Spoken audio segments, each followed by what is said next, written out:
Sheikh Rohan, 50. Now he's a sheikh, you know, but the sheikh he don't dare to shake his ass and come here, so we can laugh. However, look what the Muslims they done, exposing their false prophet. I find that the Muslims are the best way to expose Islam.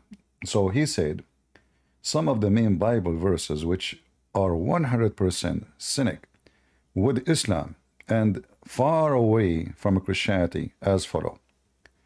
And then he quote from the Old Testament, Deuteronomy chapter 6:4 and Mark 12:29.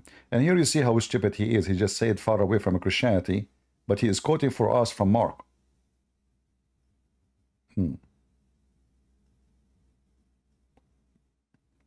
I don't know what Muhammadan they eat, but isn't it Mark is the very much the book of Christianity, you donkey? You know, I see Islam is the same as a whore. And everybody in town was riding her like a bike. And then this whore, she tried to make herself legitimate. So she wear hijab. But her ass is exposed. Her vagina have every disease in the world. And this is what the Muslims they try to do, to make Islam look better. So now they are, you see, you will not see a Christian going after Islam says, oh, you know, we don't share anything with Islam. And I will prove it to you in a second. But because their God is a whore, their prophet is a whore, their book is the book of whore, and they are following a whore. So the whore, she tried to find honor. And now she attached herself to us. And then we say, no, no, no, no, we don't belong, we have nothing to do with you. Because it is a whore. You see, if you have any honorable thing, we will not say no. So it's us who reject you. It is you who beg us to accept you. And that is telling the whole story, who you are. But look what you just said. When a Muhammadan he go to Deuteronomy 4, and he say, 6, sorry. Hear, O Israel, the Lord our God, the Lord is one. Here you see the stupidity of the Muhammadan. The word there is echad. Echad in the Bible does not mean one as individual. It's mean one as unity. So the man leave his family, his parents, and then he become echad with the women.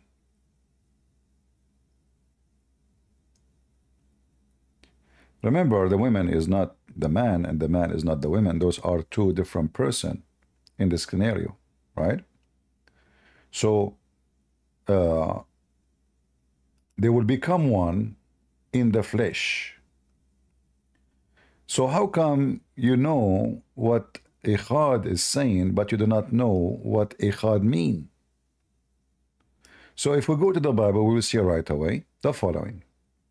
And that will tell us what the word one here mean. In fact, the translation here is not very accurate, but anyway, it make the meaning. For this is echad of unity, not echad of one person. And there's a big difference between unity and one individual. So if we go in the Bible, and maybe we can use the Jewish Bible, like the Hebrew, you know. Let us see if we can find here in this website.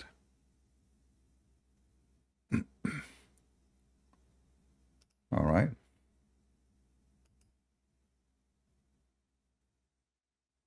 All right. That's better. This is the Jewish Bible, which means the Jewish Orthodox. Here you will notice it says the following. I hope the screen is coming clear to you. Therefore, the man, he will join the women, all right, and they shall cleave into like a person, one person, you know, and this person or this unity is called in the Bible there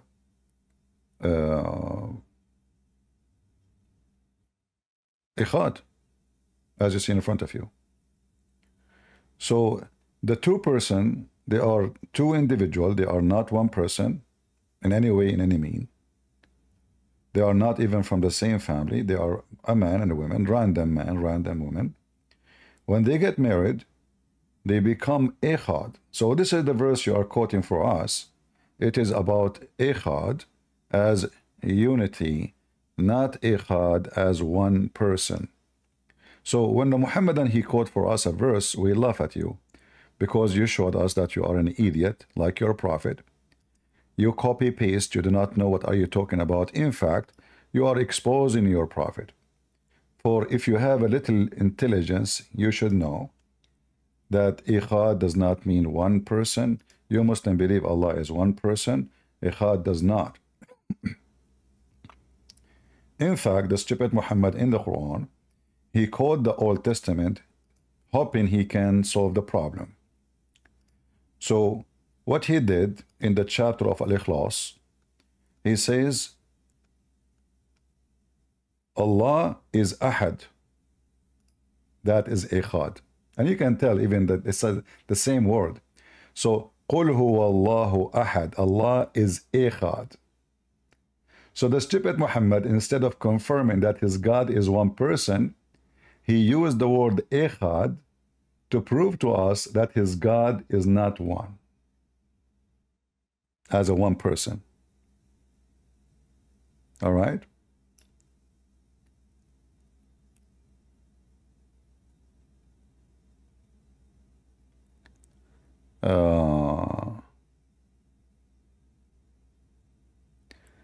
Somebody saying this is not correct. In Judaism, one echad is singular. Well, that is your stupid statement, because I'm showing you the Jews' Bible, not my own. The man and the women, they become echad. The man is a man, the woman is a woman. They are two people. So when you say to me, no, it means singular, you are an idiot.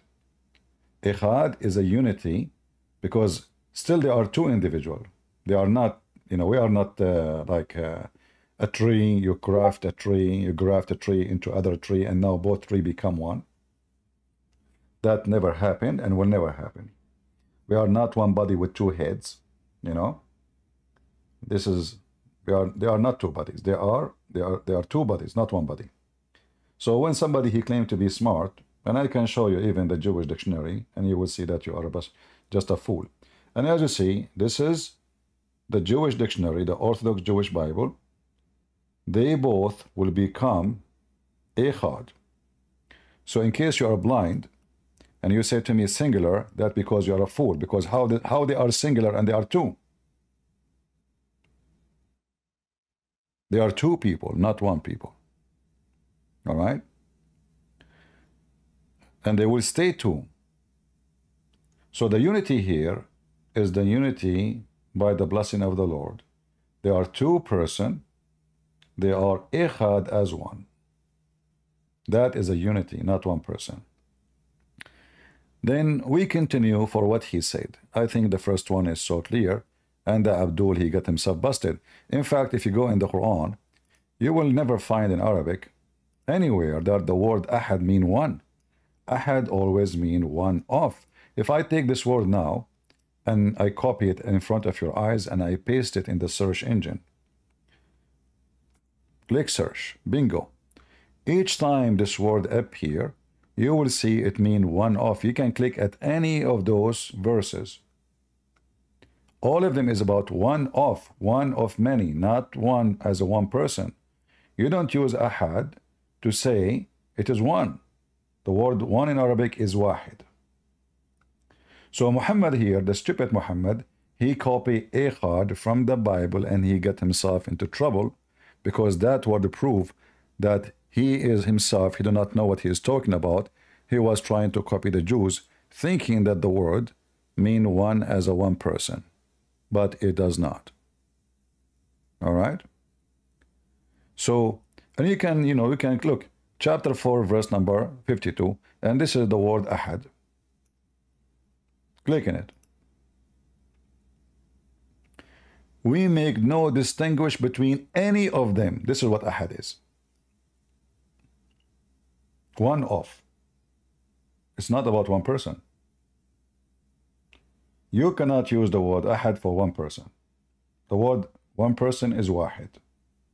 Ahad is one of. So Muhammad again is a fool.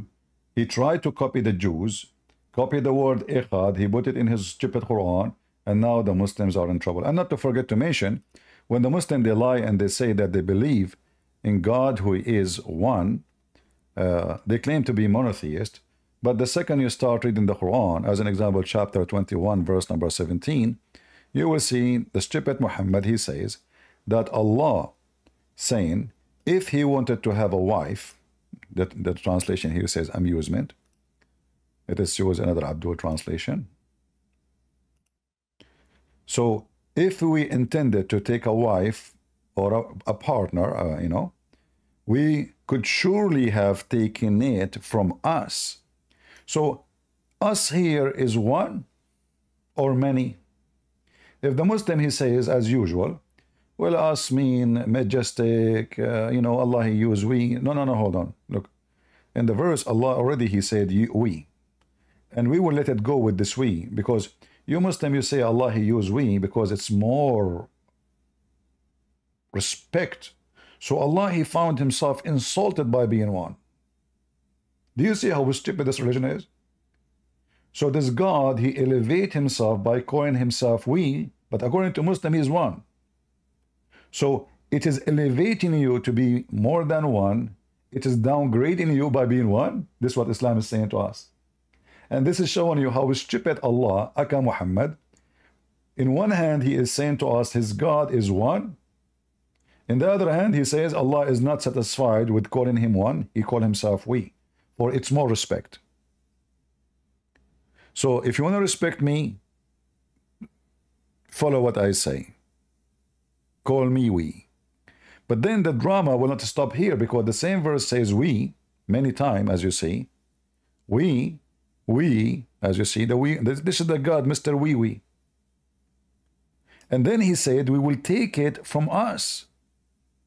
And this one cannot be the same as we, because he is talking about taking other individual as a partner. Do you see the stupidity? So the God of the we, not kiwi, at least kiwi is delicious. The God of the we, he claimed that he want to take a partner from us.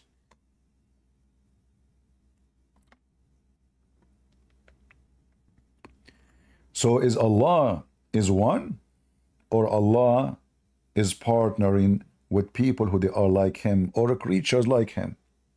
If you don't want to say people, he's a man. He's not a man. Okay, maybe he's a cat, I don't know.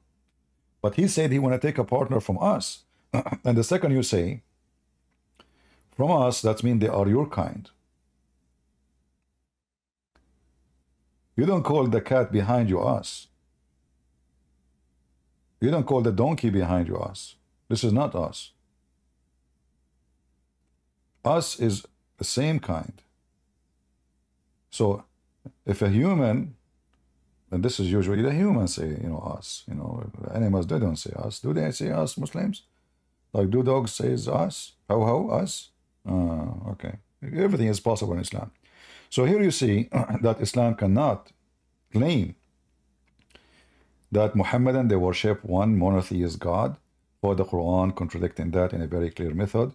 Same time, if Allah is not a man, why is talking about taking a wife, you idiot? This is a term for a human being. Have you ever even heard a donkey saying, I want to take a wife? What wife? So if Allah is God, why he is talking to us about taking wife? And he confirmed that if he want to do that, which is possible, he will take it from us. So is us is exist? If the Muslim will say, well, this us is not exist, that means Allah is lying. He is fabricating an answer, does not fit with the question, and does not fit with the explanation, because simply either you have us, then we can consider what you said, or there is no us.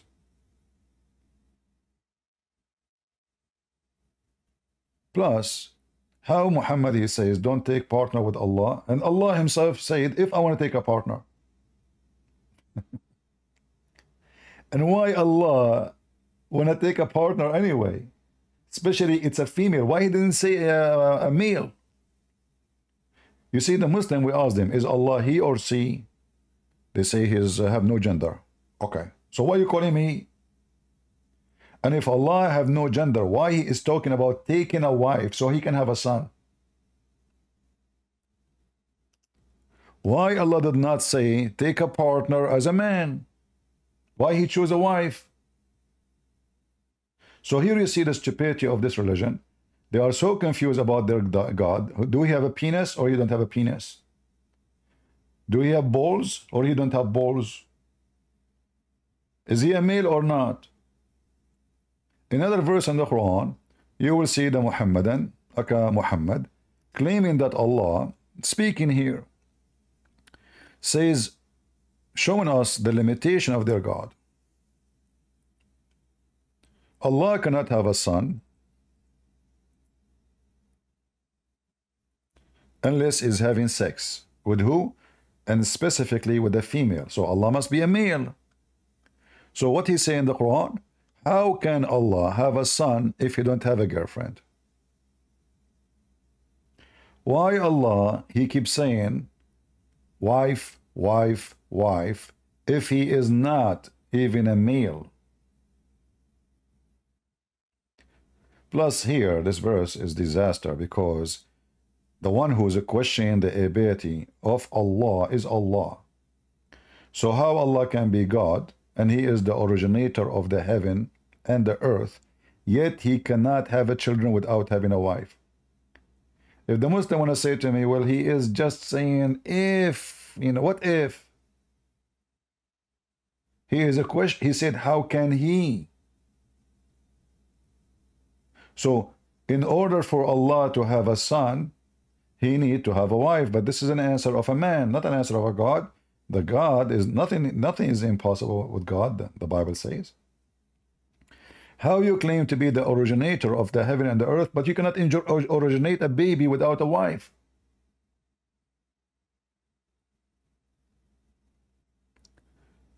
Do you see the stupidity?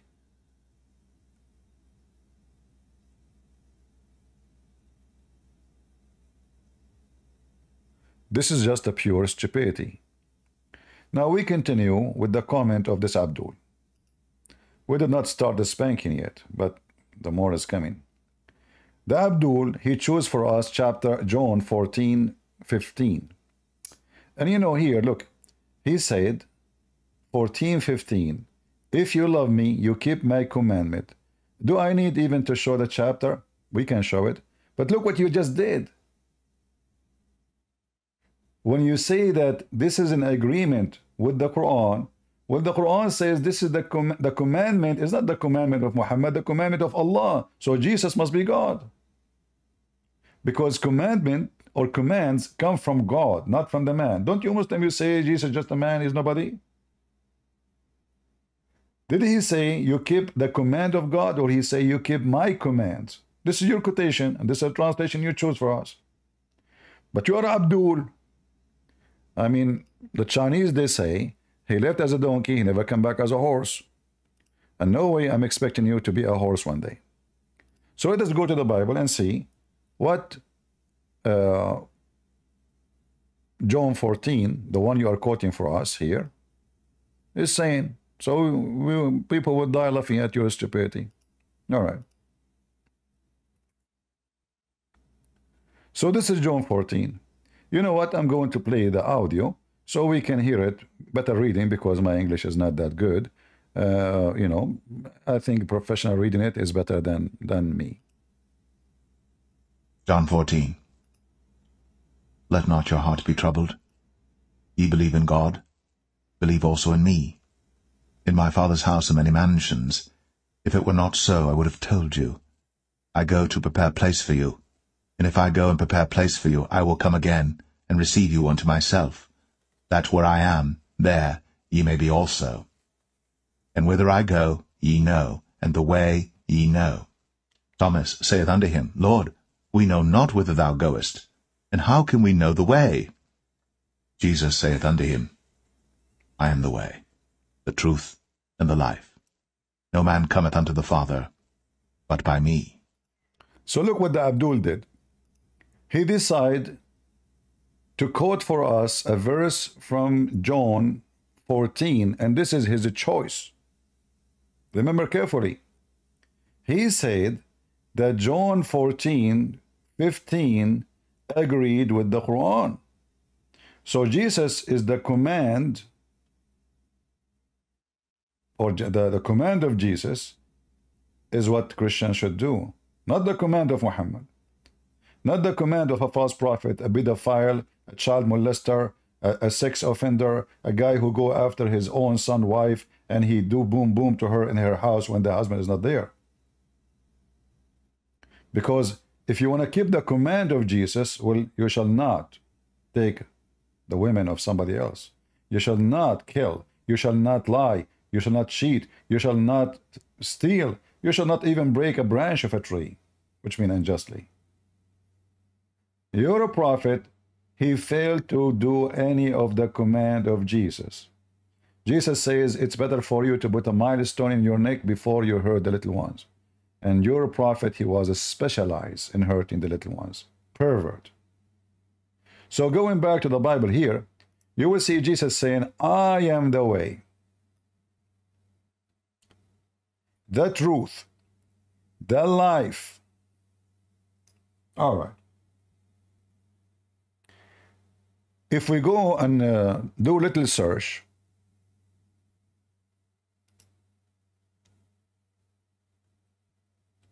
the 99 names of Allah.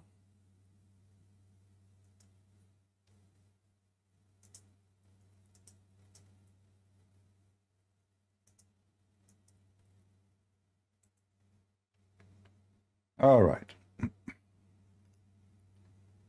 Just to show you how stupid Muhammad is. Muhammad, he claimed that his God is the Messiah. How we know? Well, Jesus said, I am the truth. And this is your stupid God saying, he is the truth. The truth is one of the descriptions of God. In the same time, it's a fact, not just a description. Which means it's description of a state of a truthful God. He is the truth. Nothing else is true beside him. So you're a stupid God, and the Muslim, they say to us, where Jesus says I'm God. Can Muhammad call himself the truth? No. Can any Muslim, any prophet call himself the truth? No. So why Jesus says I am the truth and I am the life?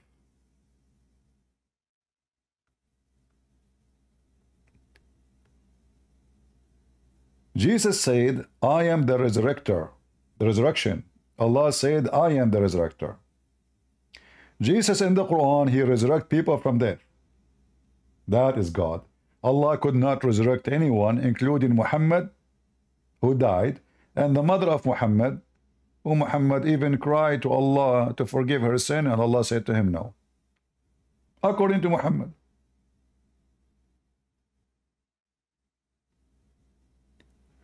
So a Muhammadan, when they try to say that we have similarity, you are talking about you stealing from us, not the opposite.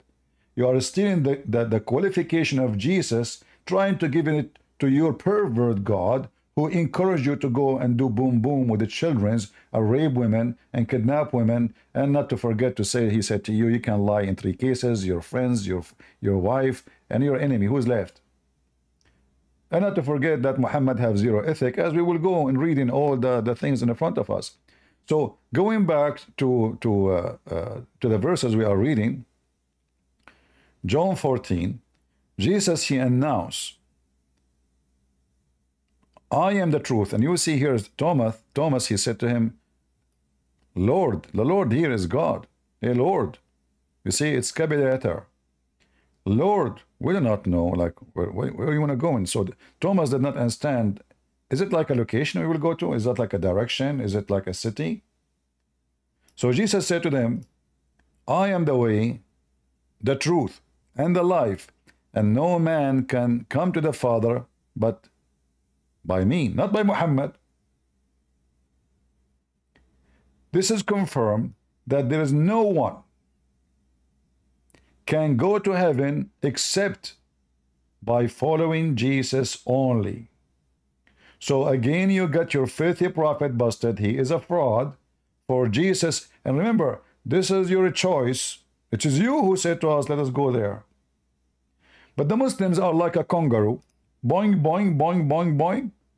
So instead of, reading the whole chapter, the boing, boing Abdul, he decided to go do a kangaroo, and he go all the way to John 14:15.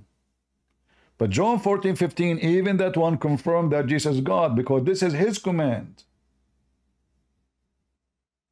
The command of Jesus is what you obey, not the command of Allah and not the command of Muhammad.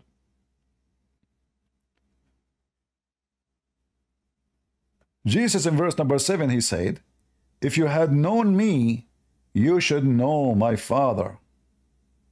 So Jesus now, he claimed that knowing Jesus is knowing God. God the Father. Well, who can say that? Can I say, if you know me, you know God? You don't know. Who am I? Philip says to Jesus, show us the Father, and that is, sufficient for us. Show us the Father. Look what Jesus said, and the filthy scumbags of the Muhammad, they keep saying to us, Brother Sitter, I tell you, if you can tell me one verse in the Bible that Jesus said, beat me upon him, he said, I'm God, worship me. You see the scumbags? Read with me.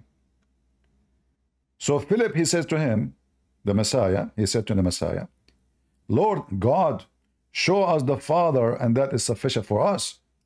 Jesus says to him, have I been so long with you, and yet you do not know me? Philip? What Jesus is talking about? Philip is asking to see the Father. Jesus is questioning Philip, you do not know me? You do not know me, Philip? I'm with you all this time, you do not know me? He that has seen me, he has seen the Father.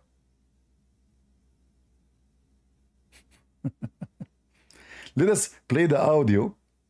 And again, Abdul, if you don't like the translation, we can change the translation for you, Potato.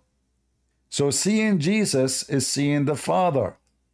If ye had known me, ye should have known my Father also. And from henceforth ye know him, and have seen him. Philip saith unto him, Lord, show us the Father, and it sufficeth us. Jesus saith unto him, Have I been so long time with you, and yet hast thou not known me, Philip? He that has seen me has seen the Father. Whoever seen me, Abdul, he's seen the Father. So you stupid Abdul Muta boy, who your mother, she get paid to do Muta. And then you say to us, why you are insulting? This is your religion. It's in the Quran. Your mother do Muta. She get paid to rent her vagina. This is how the Muslims are. They feel offended for telling them what their Quran is saying. They don't feel offended for accepting the Quran, saying that to them. They feel offended when we say to them what their book is saying. Don't read our book. It's offending. So now, did Jesus confirm that seeing him is seeing the Father? God the Father? I challenged all the Abdul in the world to leave their comment, or even later to join us and tell us how by seeing Jesus we saw God. Still until now, Jesus never said he is God. So here's the truth. This is just in one chapter. He is the life. What do you mean you are the life? Are you saying you are alive? No, no, no. He said, I am the life.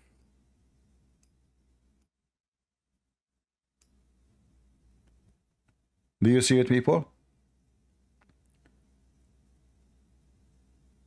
Can Muhammad say, I am the life? Can I say I'm the life? Can the angels say I'm the life? They are not the life. The life is the gift of God given to us from one who is the life himself. If you don't have something, you cannot give it. As an example, the Muslim, they believe Allah is not a spirit. So how Allah can give a spirit if he is not spirit? The Muslim, they say Islam is a spiritual religion. If your God himself is not a spirit, how you can even use that word spiritual? Do you see how hypocrite they are? In order to be spiritual, you have to believe in a spirit. Is your God a spirit? No. So when the Abdul, he come and he quote for us those things, I say, how embarrassing. You just got your prophet busted and spanked with no mercy. And now I have to wash my hands.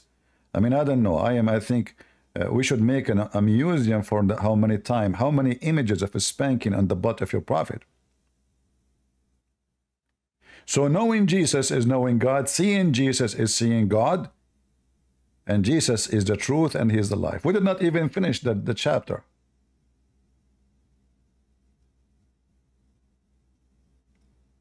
For what is coming is a big disaster for the filthy Muhammad and his claim about Jesus. Let us continue listening or reading. And how sayest thou then, Show us the Father? Believest thou not that I am in the Father, and the Father in me? The words that I speak unto you I speak not of myself, but the Father that dwelleth in me, he doeth the works. Hold on. Did Jesus claim that God dwelling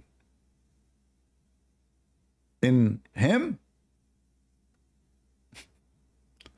Did Jesus just say that?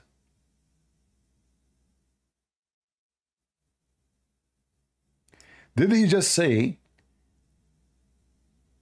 I am in the Father and the Father is in me?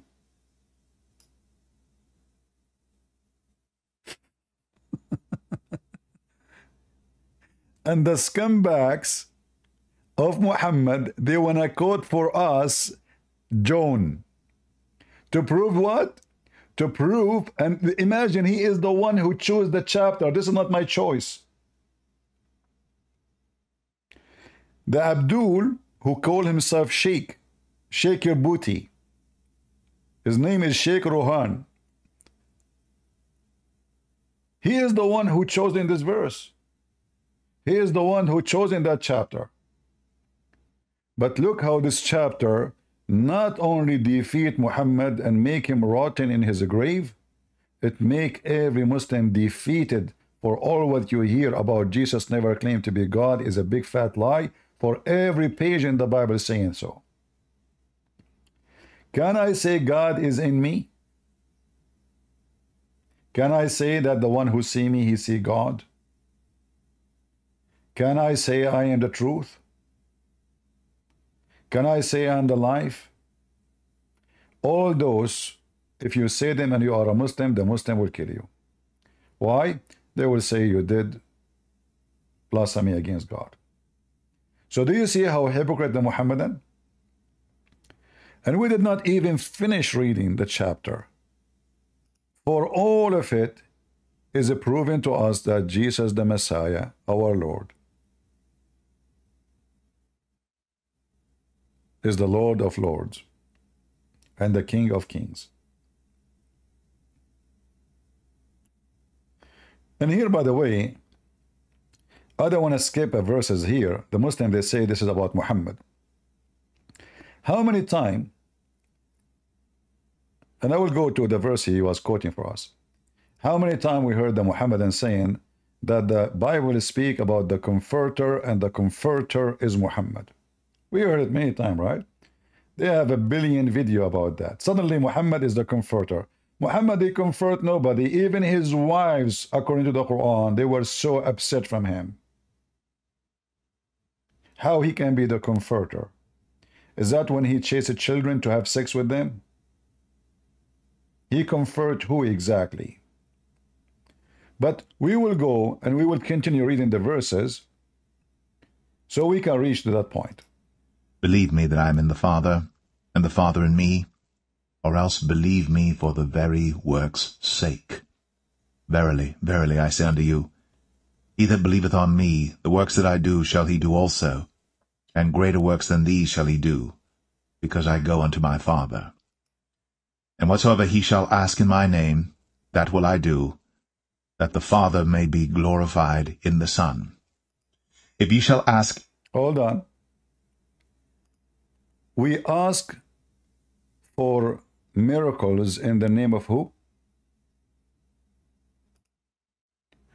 We pray asking in the name of who?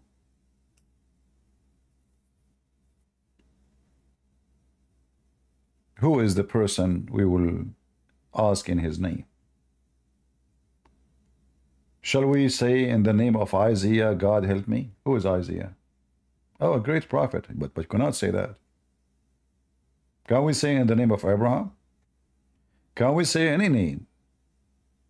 Jesus confirmed that in my name, miracles can be done.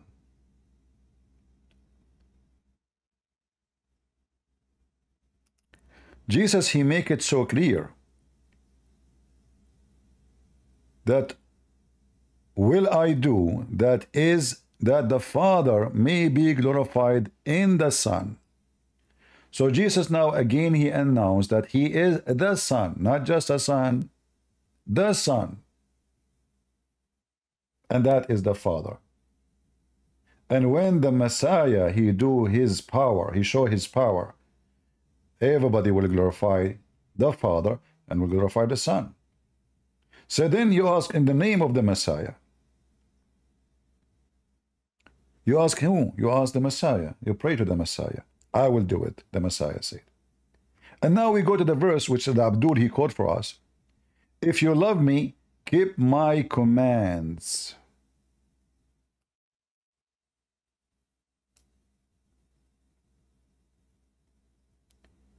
Muhammadan, did your prophet give the commands of Jesus?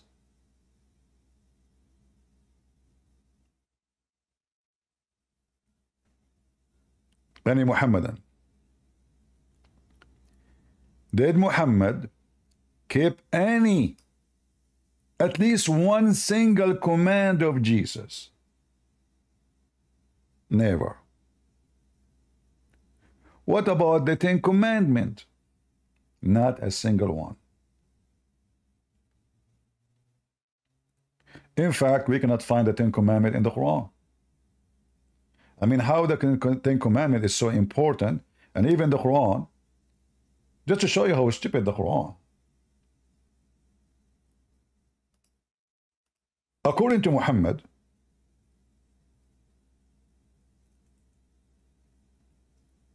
which not his real name, Allah did not write the 10 Commandments. He wrote the whole Torah.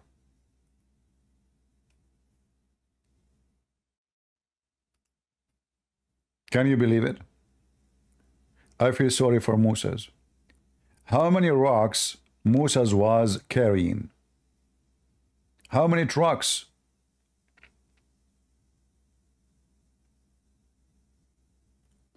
He wrote the whole Torah for him, and then after he wrote the whole Torah, the Torah is gone.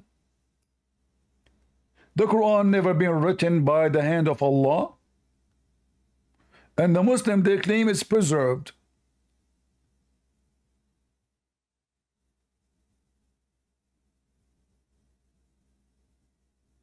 But the Torah is not.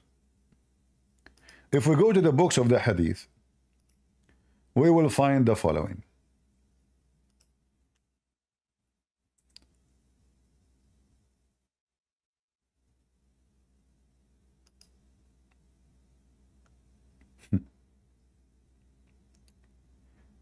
According to the story, which is very funny story exposing the butt of Muhammad when he was doing a Pride Day. Abu Hurairah reported that the Messenger of Allah saying, there was an argument between Adam and Moses. And here you see that Muhammad is a delusional man and so stupid. How in the world Adam and Moses they are meeting? Isn't it Muslim says in the Quran that all messengers of Allah, they die before Muhammad? So was Moses born when Adam was alive?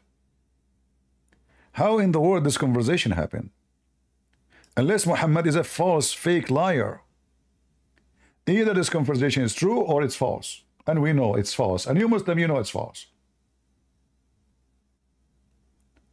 Moses says to Adam, you are our father.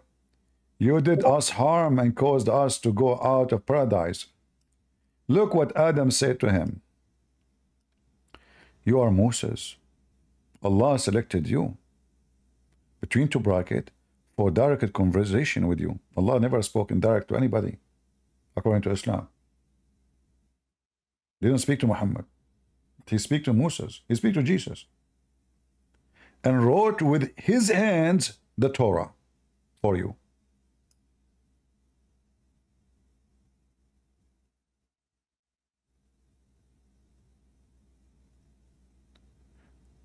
Aren't they in heaven?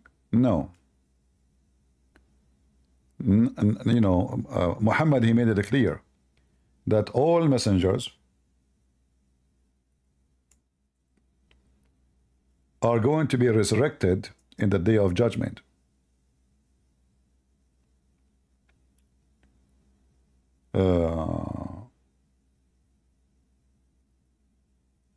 In fact, Muhammad, he claimed that he is the first one who will be resurrected in the day of judgment. But even that hadith, if you read it, you will see how stupid it is.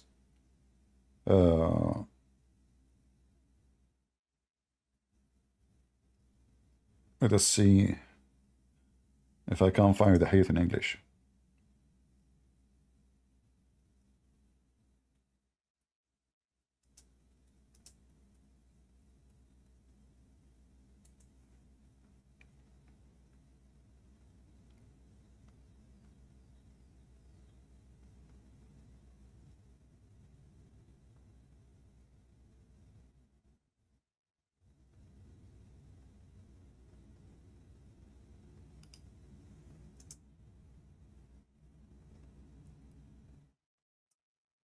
I have the hadith in front of me actually, but I'm just trying to find the part where it is, we can find it in English so we can read it together.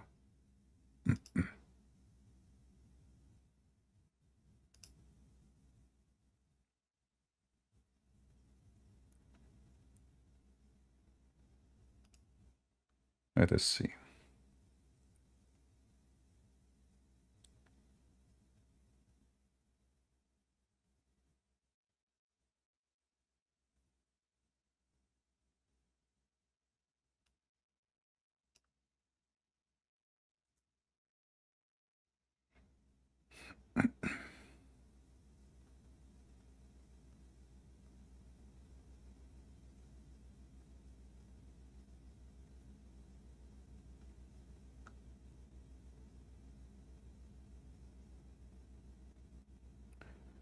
All right, I find many hadith actually, but I don't see anyone we can read in English.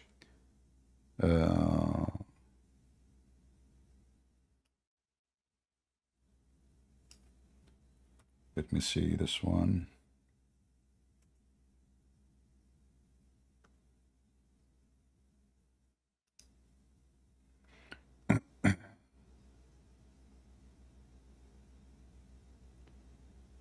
All right.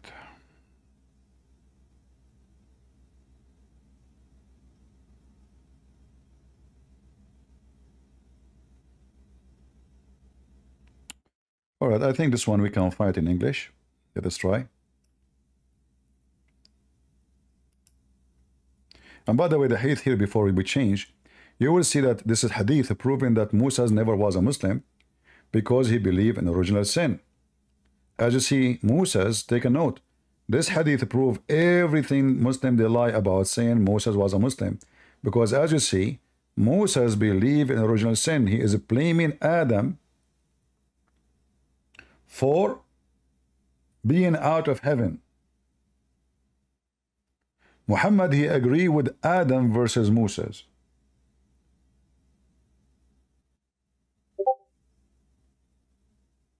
So Moses here got every Muslim busted. And remember, this is Moses now is dead. So Moses now supposedly is talking where? In heaven? So all the life of Moses, he's a prophet of God. He gave him the Torah. He wrote it by his hand. Yet he don't understand that he should not say that. So how is a Muslim? And then if we go and search for the hadith about Muhammad will be the first to be resurrected, which is proving again that he is so stupid and so dummy. Look what the hadith says. Who of you can tell me what's wrong with this hadith? You can see it in the screen. Who noticed something very stupid in this hadith?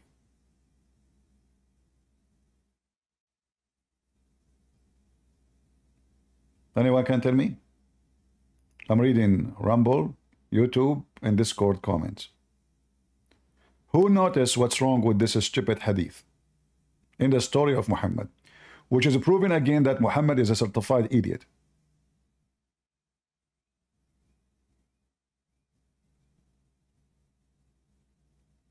I don't see the text moving too much in Rumble. People are sleepy maybe. Moses is there, but what Moses doing? Look how stupid this donkey.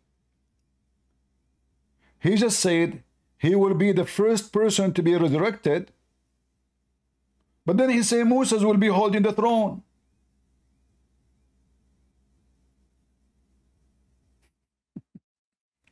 That means Moses is not okay. Who is the first one to be resurrected? Muhammad.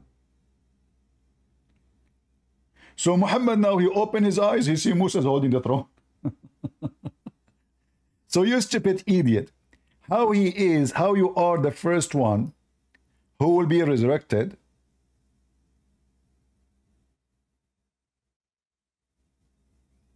And Moses is there.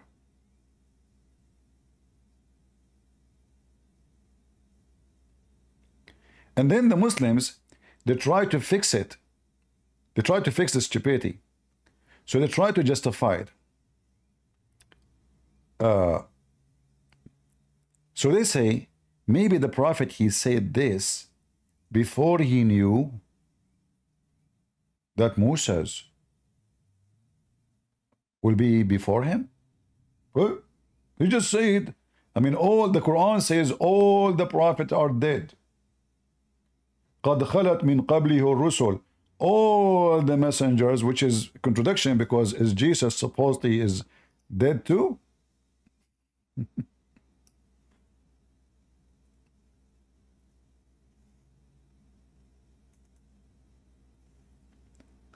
Chapter 3, verse 144 confirm that all the prophets of God, they died. You see here, they add the word many, a big fat lie. There's no many there. Indeed, the messengers of Allah, all of them, they died before Muhammad. All of them.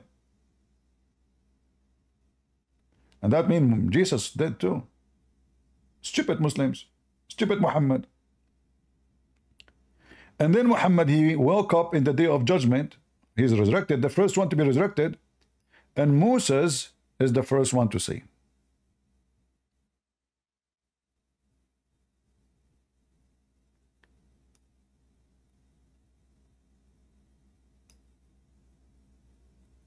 In different hadith, Muhammad, he said the following. You can take notes, all right? Anytime you see something, you like, you don't know how to find it, freeze the video, take a screenshot. You can use Google search, Google Lens, and you can search it. And you can copy like a sentence or whatever, and Prophet Google, police be upon him, will find you the reference. Look what Muhammad he said.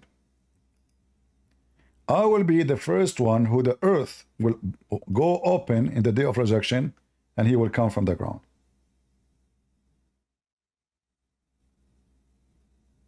And he is going to be the first intercessor. But the Quran says no intercession. In the day of resurrection, there is no intercession. Another proof that Muhammad is a fraud.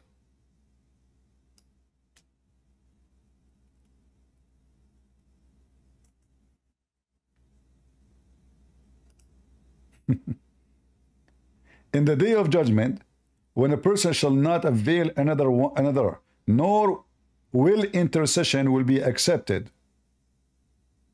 So intercession of Muhammad can work only before he die, not after he die, not in the day of judgment. The verse is so clear. Do you see it? People, do you see what I'm showing you?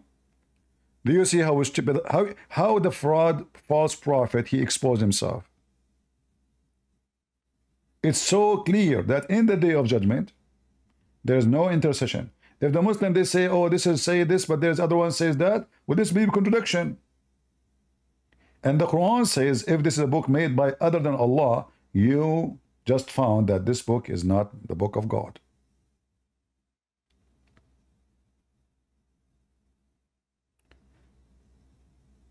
So, going back to the Abdul, if you love me, you keep my commands. So Jesus' command is the way for salvation, not the command of your prophet. What, to give you an example of the command of Muhammad.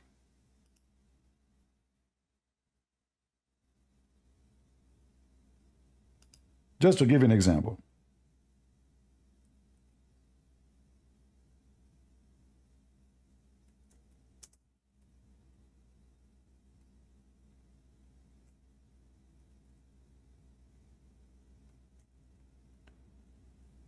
A man should not be questions for why he did beat his wife. Do you see it? A man shall not be questioned why he is beating his wife. That is the command of Muhammad, the devil. Is that what Jesus said?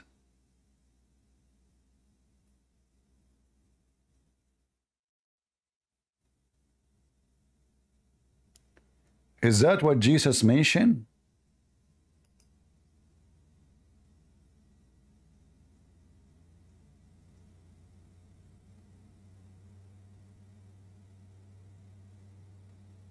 Do you see how filthy Muhammad is? Not to forget to mention all the crimes he did.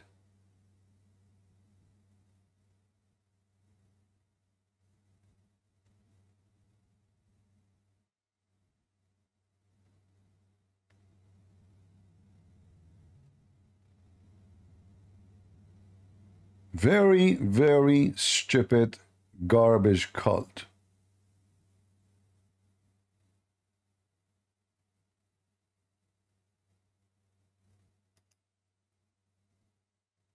A prophet of God, the Muslim, they say Islam is a mercy. So the mercy is not to ask a man why he's beating his wife. So the man now he have, no one can ask him why you are beating your wife. So in Islamic country, if they want to practice Islamic law, the women, she called the police they will say, we cannot ask him, this is his right. Who is the women in Islam? You know what? If you beat an animal in America, you will go and serve for a long time in jail. If you beat a dog in America, you will go and serve long time in jail and people will look so down at you. Dog. Which means a dog in America have way better right than a woman in Islam. Your mother, she is not equal to a dog in Islam.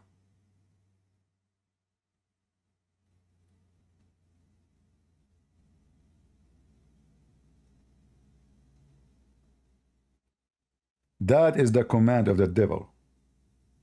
Any one of you would like to see and enjoy his mother being beaten by his father? I know some men, they will do that. But be honest. How much you like it, how you feel.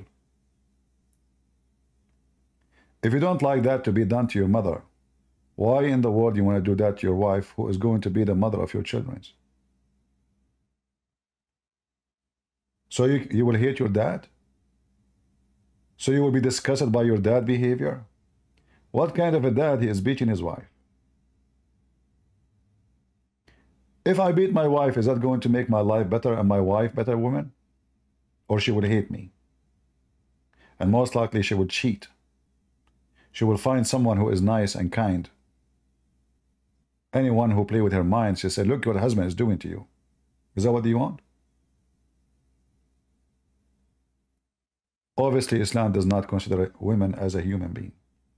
And that is additional proof that Islam is satanic. In fact, Muhammad, he claimed that women are Satan. And the irony is that women are Satan, but the majority of the population of heaven is women. Isn't it Muhammad, he promised you 72 women for each Muslim? So how Allah and why Allah inviting 72 Satan for every Muslim to be in heaven?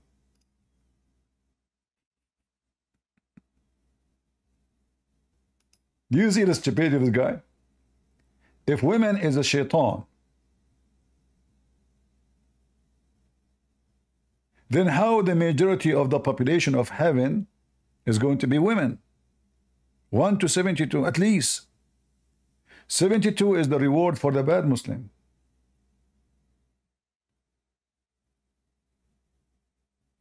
Muhammad is a very evil man. A woman devil.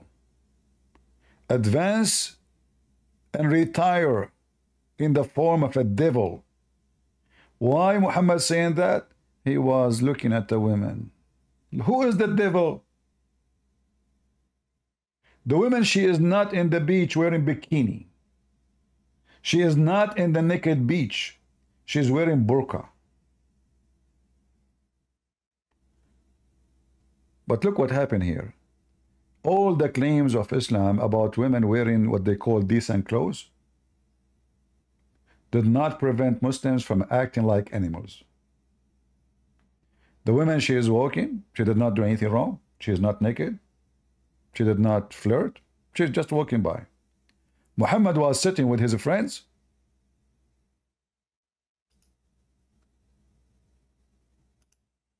The women walk by. As simple as that.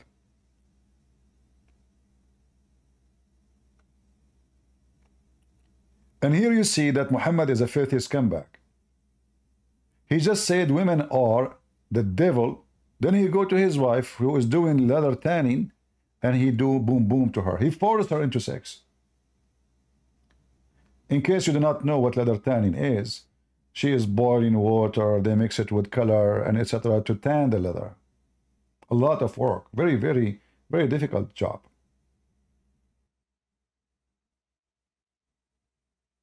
What Muhammad do? So he look at the women and he go to his women.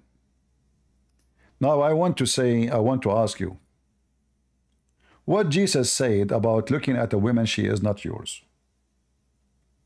You are married. Remember, Muhammad, he had many wives.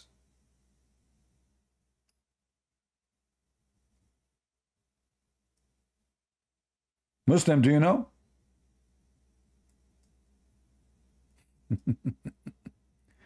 Based in what Muhammad did, and the story is documented by you, Muhammadan, well, Muhammad is going to hell. And we know Muhammad never repented for what he have done.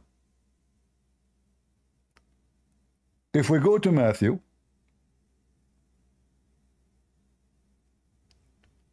you will see Jesus saying,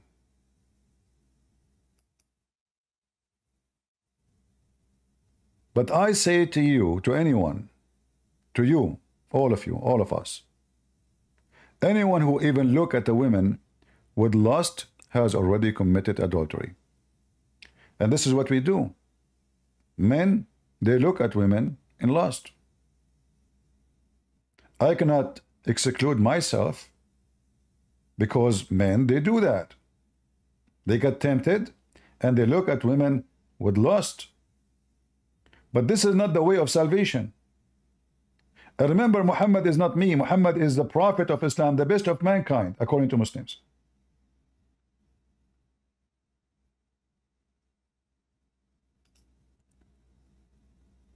But we notice that all Muhammad life is about living the life of a lost man. In fact, he is advising his friends, his followers, you look at the women and you go to your wife.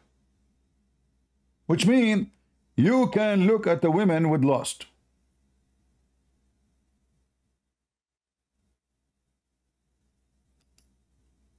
He did not say don't do that. He gave them the command, you should do it. Look at the women. You like this woman? Look at her. And go doom, boom, boom to your wife. That is Muhammad. So when the Abdul, he said that Jesus said, you keep my commands. Did Muhammad keep the commands of Jesus? Did Muhammad keep the command of God? Is he being a decent man? Especially he is not single.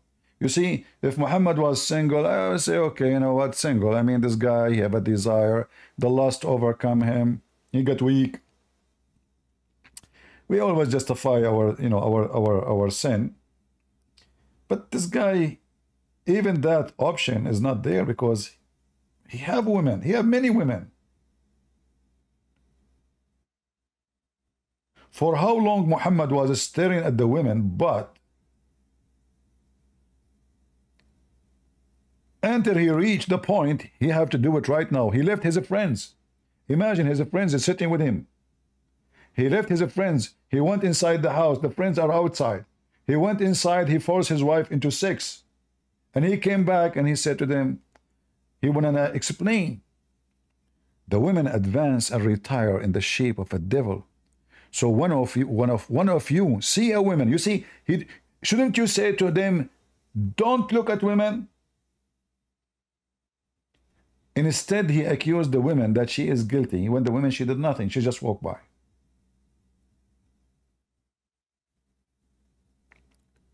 Do you see how filthy Muhammad is?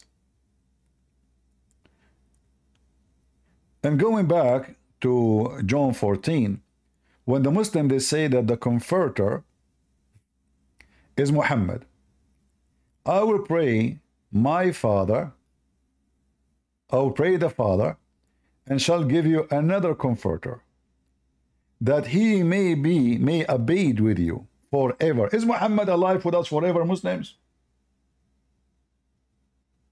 Is Muhammad was sent by the command of Jesus? If you accept this, that means Jesus is the one who sent Muhammad. And then if we read one verse more, we will see that this is a spirit. This is not even a man. The stupid Muslims, they jump and they say, oh, the comforter, that's a Muhammad. Muhammad comfort nobody. He will go, he saw a woman in the street. He jump on, you know, he want to jump in his wife. He comfort nobody. He is a person who is evil. We continue reading. Even the spirit of truth. Is Muhammad the spirit of truth? Whom the world cannot receive, because it's seen him not. Nobody can see. Neither know him. Read, Muslims, read. But you know, you who? The Christian, the disciple. For he dwelleth with you, and shall be in you. The fraud of the Muslim, they say that this is Muhammad. Muhammad, he dwelleth in us.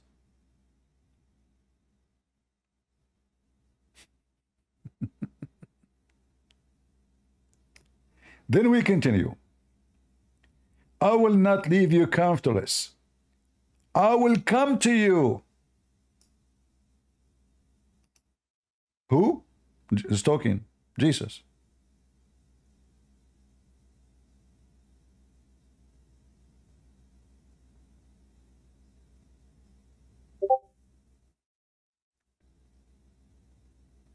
And then Jesus said,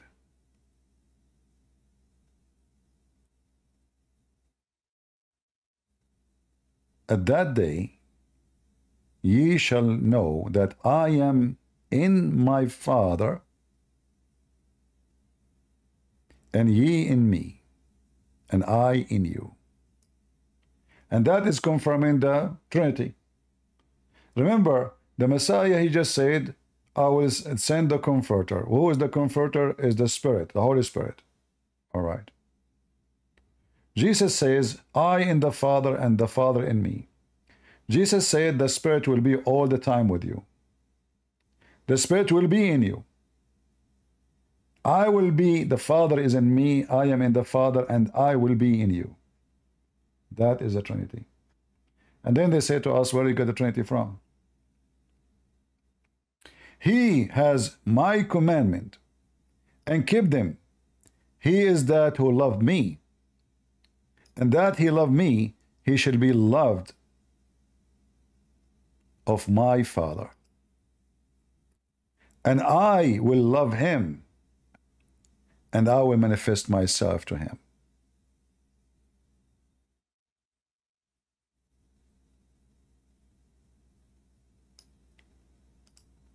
Do you see the huge difference between the stupid Quran? And then, just to make it shorter, verse number 26 says, but the Comforter, which is the Holy Ghost, whom the Father will send in my name.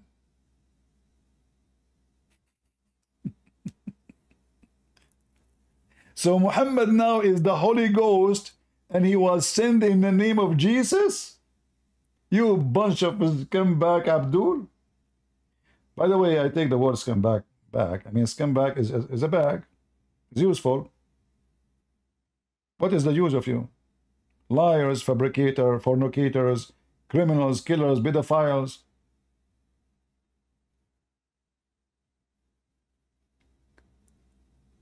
We continue with what he said. Matthew 5:17-20. I find it astonishing, the stupidity of the Muslims.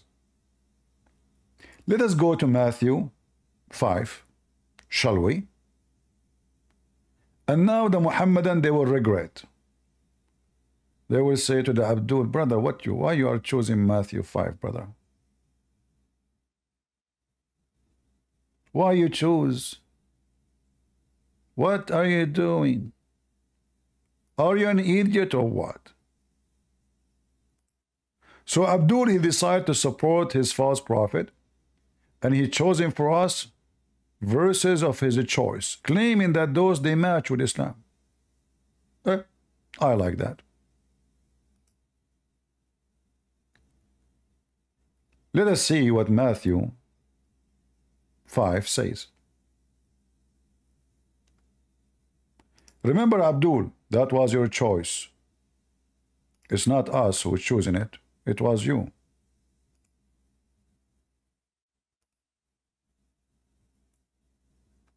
Potato. Matthew 5. And seeing the multitudes, he went up into a mountain, and when he was set, his disciples came unto him, and he opened his mouth, and taught them, saying, Blessed are the poor in spirit, for theirs is the kingdom of heaven. Blessed are they that mourn, for they shall be comforted. Blessed are the meek, for they shall inherit the earth. Blessed are they which do hunger and thirst after righteousness, for they shall be filled. Blessed are the merciful, for they shall obtain mercy. Was Muhammad a merciful man? Was Muhammad a merciful man? Any Muslim can tell us.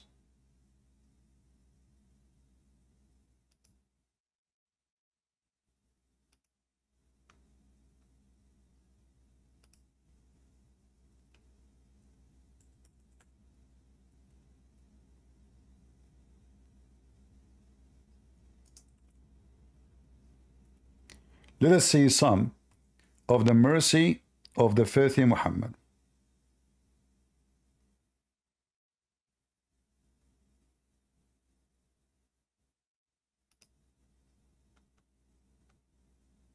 Some people ride the milk. By the way, those people, they are not criminals. Those are people who converted to Islam. Muhammad, he told them, let your camels join our camels. So he took their camels. They don't want to believe in Islam no more. So they decided to go and take their camels. The Abdul, who worked for Muhammad, the terrorist, he refused to give them their camels. So they killed him and took their camels.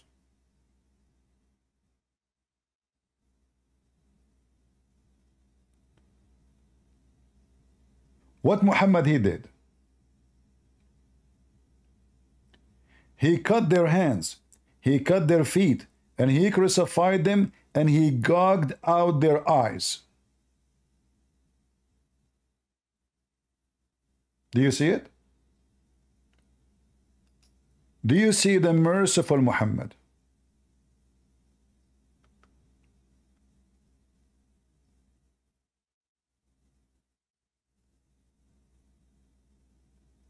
As you see, the story here is showing us different story. Those people, they came and they accepted Islam.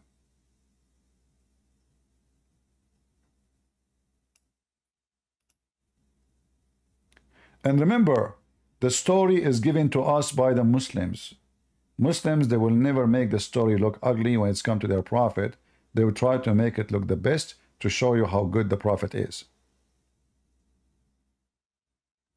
What Muhammad did, let us say for the sake of argument, those people are really criminals. Why Muhammad is torturing? They killed the man, kill them. Look what Muhammad did. They were brought and he had their hands and feet cut off. Imagine, guys. Imagine the filthy Muhammad. He is watching the merciful Muhammad. Remember, this is the merciful Muhammad. He brought those men. He cut their hands and their feet, all their hands, all their feet. And he crucified them. And then he brought nails and he put it in fire.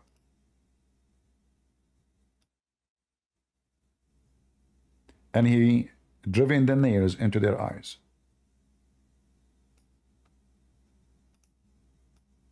Do you see it? This is the merciful Muhammad. So what Jesus said?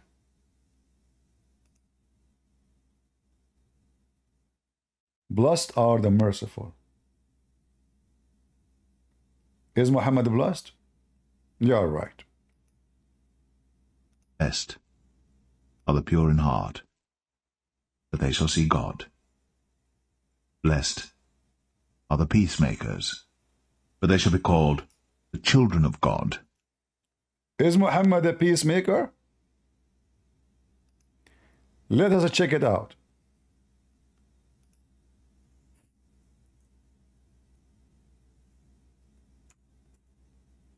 Muhammad he claimed, as in chapter 9 verse 29 and many other verses, actually the whole chapter 9 says Bara'ah, which means I wash my hands from any agreement, I will kill you all.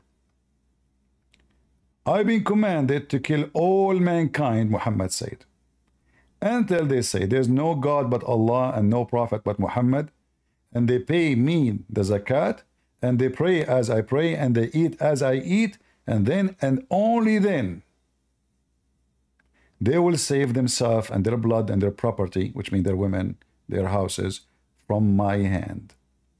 That is the beast Muhammad. The only option for you to be saved from the filthy scumbag Muhammad, if you say the Shahada, if you pay the money to Muhammad,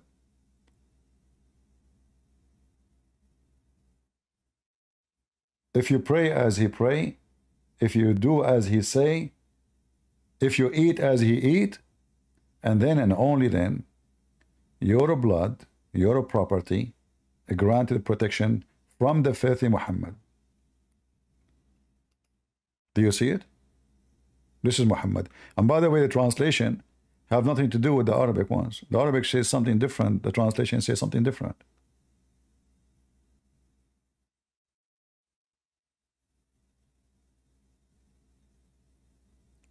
Is that how you make peace? The scumbag Muhammad, he said. You know, the Muslim, they claim that the Jews, they claim that they are the best of mankind, the chosen people of God.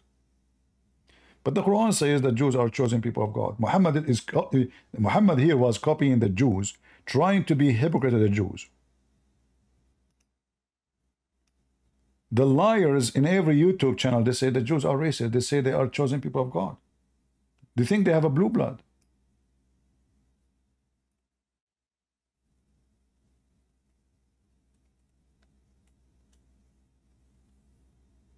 Every single verse in the Quran says, Israel, you are the best of mankind. Read it. O children of Israel, remember my favor which I bestowed upon you, and that I preferred you to al-alamin, which means all mankind and even genie. Do you see it? The Muslim, they add two brackets, says, for your time period. What the heck? The Quran says so? Where it says that?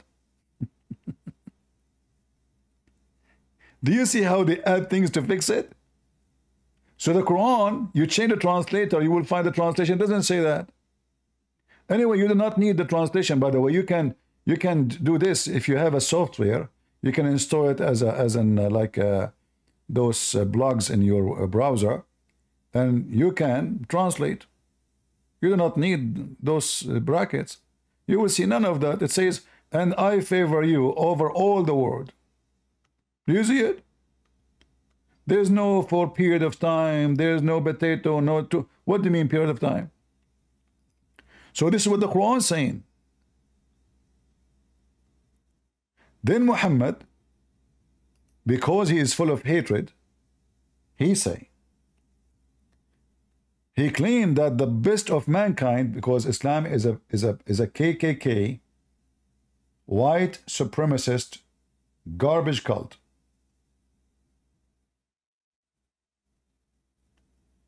He said to them, you are the best of mankind. What the best of mankind will do?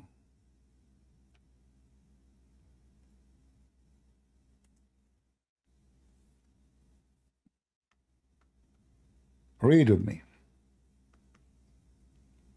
Who is the white supremacist? The Jews or the Muslims? You are the best people ever raised for the benefit of mankind. This is Quran now, chapter 3, verse 110. The best for mankind are those who bring them with the chain around their necks until they embrace Islam. Do you see it?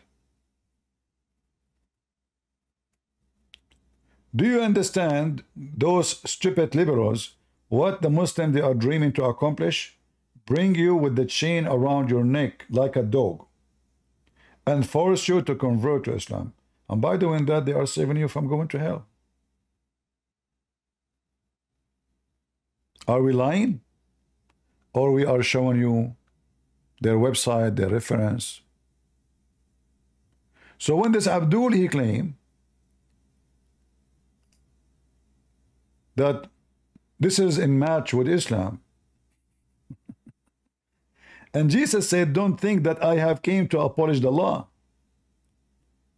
Well, is the law of Jesus is to have sex with the children and to take your son's wife and to cut the hands of people and to tie women like the story of Qurfa.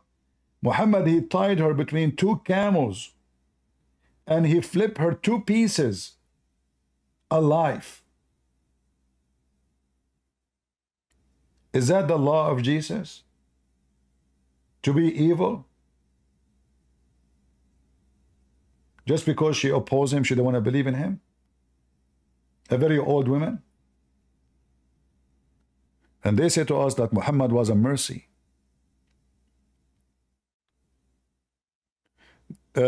In fact, I saw a cartoon made by this gentleman. His name is Asir, I think, Asir. He made cartoons. The story of 𝐬𝐢𝐬𝐿, you can watch it.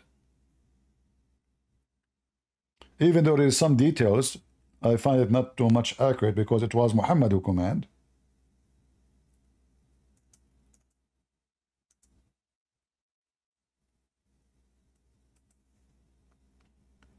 But anyway, he is just, you know, using what the reference he found.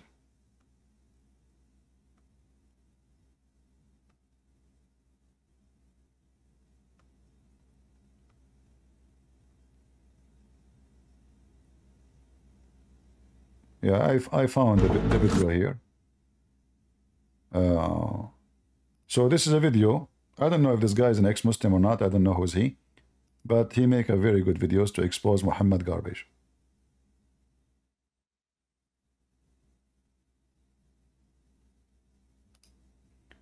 The benefit of drinking the blessed urine of our holy prophet.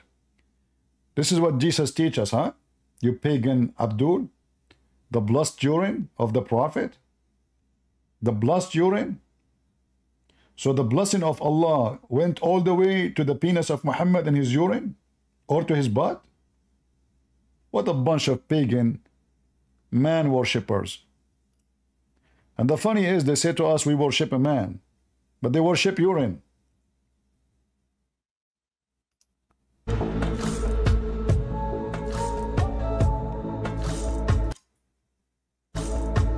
I'm going to mute this, the sound, the music. So this is the reference. You can read the story. You can stop the video and you can see the story and you will see how what Muhammad did. Muhammad raided Wadi al-Qura where he met Banu Fazara. They fought and several Muslims were killed, and Zayd was injured but able to return to Medina. The leader of Banu Fazara was 𝐬𝐢𝐬𝐿. Her real name was Fatima bint Rabia. 𝐬𝐢𝐬𝐿 was a very old lady and was well respected by other tribe leaders. She had 12 sons and a beautiful daughter. To make the story short, Muhammad, he ripped this woman 2 pieces by tying her body into 2 camels, and he raped her daughter. This is what they did to the women. This is the filthy scumbag, merciful Muhammad. What he did? He brought this woman, he tied her up into 2 camels, and he did beat the camels to go in 2 different directions, and he ripped her apart. If you remember, there's a video made by ISIS. They tied up a man between 2 tanks, and they ripped him 2 pieces, following the steps of the filthy Muhammad.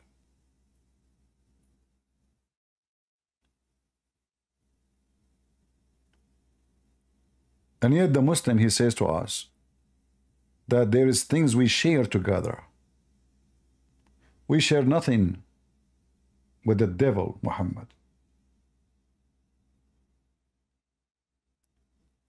Blessed is the poor. Muhammad became so filthy rich.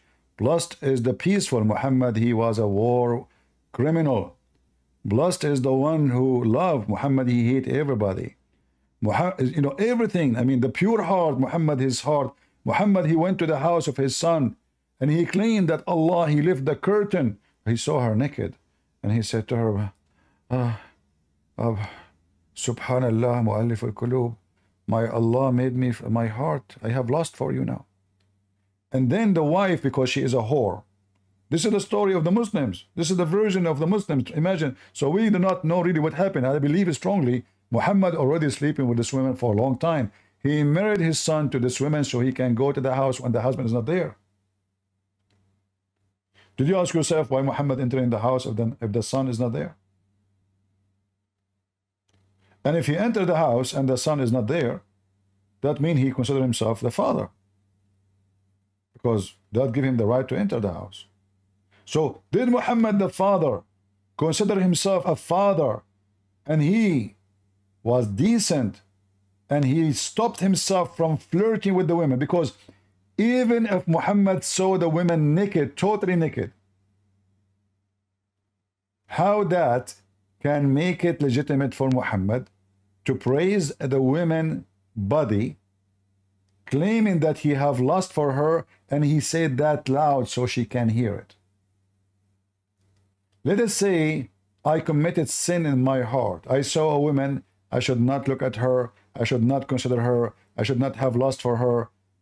But how I can explain that I say loud with my voice, with a clear voice, I admire your beauty and I want you.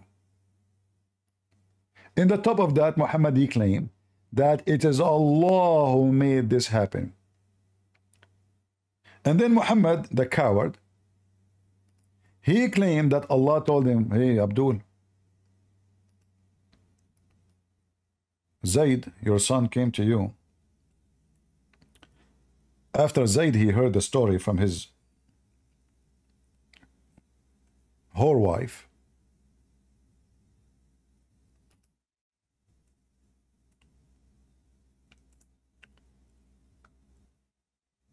He came to Muhammad and he told Muhammad, you know, the wife told him, or he knew now, he knew his wife is doing boom boom with his father. And by the way, Zayd is not his son from real. Muhammad, he cannot have kids. Muhammad cannot have kids.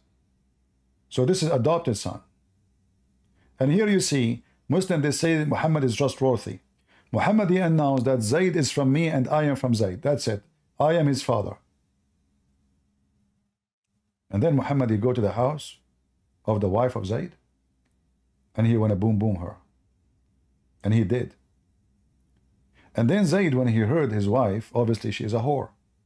You see, the wife should be upset, should cook his father, kick him out of the house. Shame on you, what are you doing? You flirt with me, I am the wife of your son? You flirt with me and I am married? But the wife, obviously, she's a whore. Which one is better, to be the wife of this man or the one who is the king of the Arab? She's chosen the king, not the adopted son. So Zayd right away, in the interpretation of the story, it says, فَفَطِنَ Zayd. Fatina in Arabic mean he got it.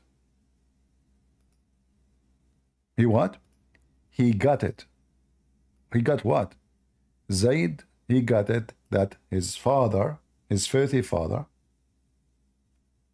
is having sex with his filthy wife.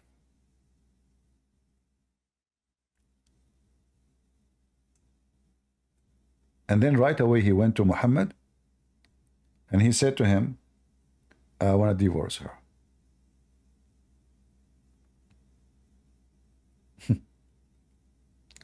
And then Muhammad, as you see in the screen, because he is a full-time hypocrite, coward, liar, cheater, he just came from the house of the wife of the man, doing boom boom to her.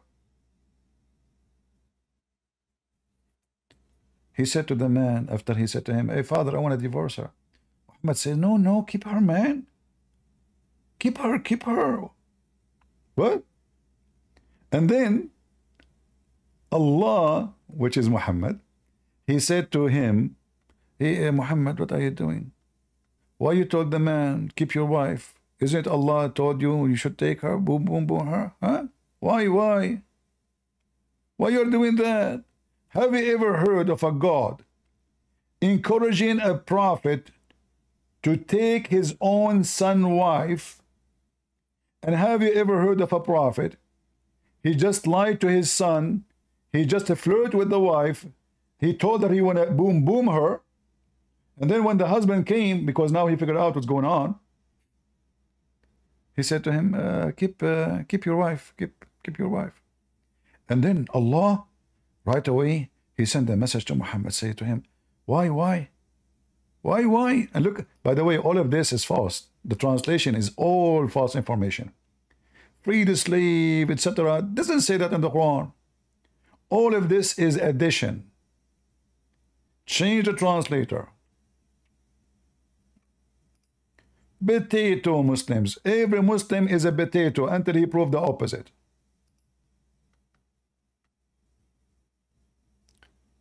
O Prophet, lo, we have made lawful to you, lawful into you, the wives. Okay, what? Okay, this is the. So Allah, He made lawful for Muhammad all those people. Okay, all those women to if. Is that enough for Muhammad? No. He wanna have his own son wife. All the women he have in the bed, 25 wives, thousands of sex slaves, is not enough for Muhammad.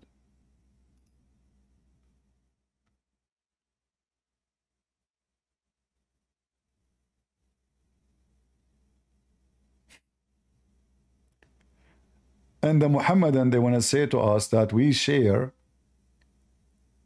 there's 100% verses in the Bible in total agreement with the Quran.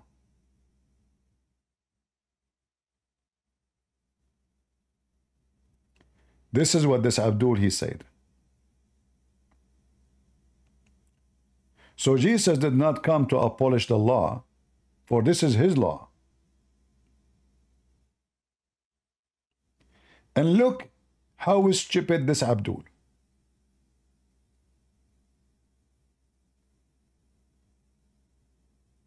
He quote for us from Matthew chapter 5, verse number 17 and 20. Remember, this is his choice. How wise the Muhammadan when they choose something.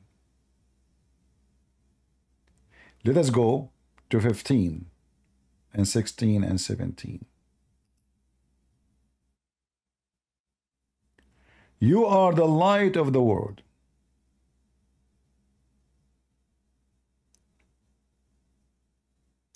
Abdul, this is Matthew 5. Who are the Christians? Who are the disciples?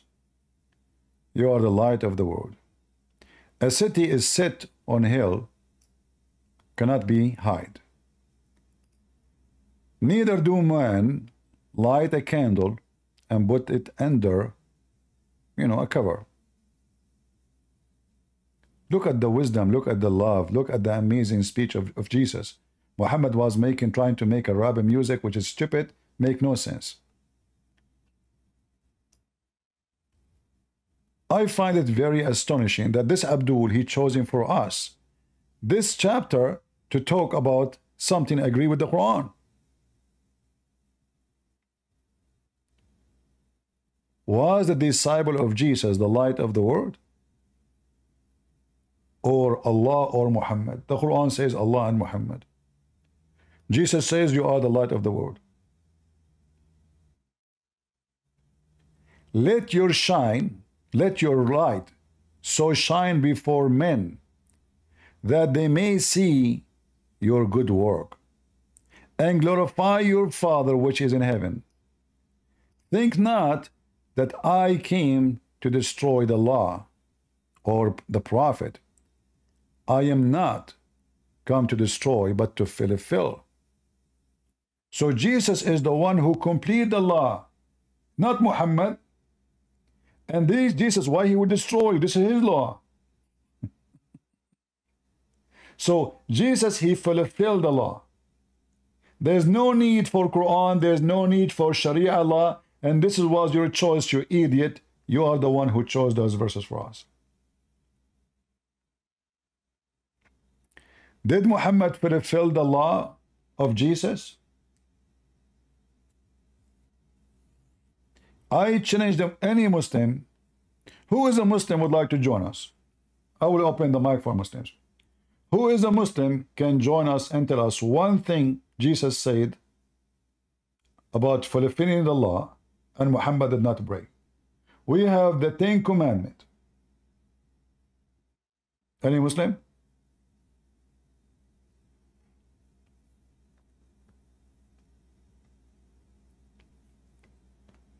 Any Muslim?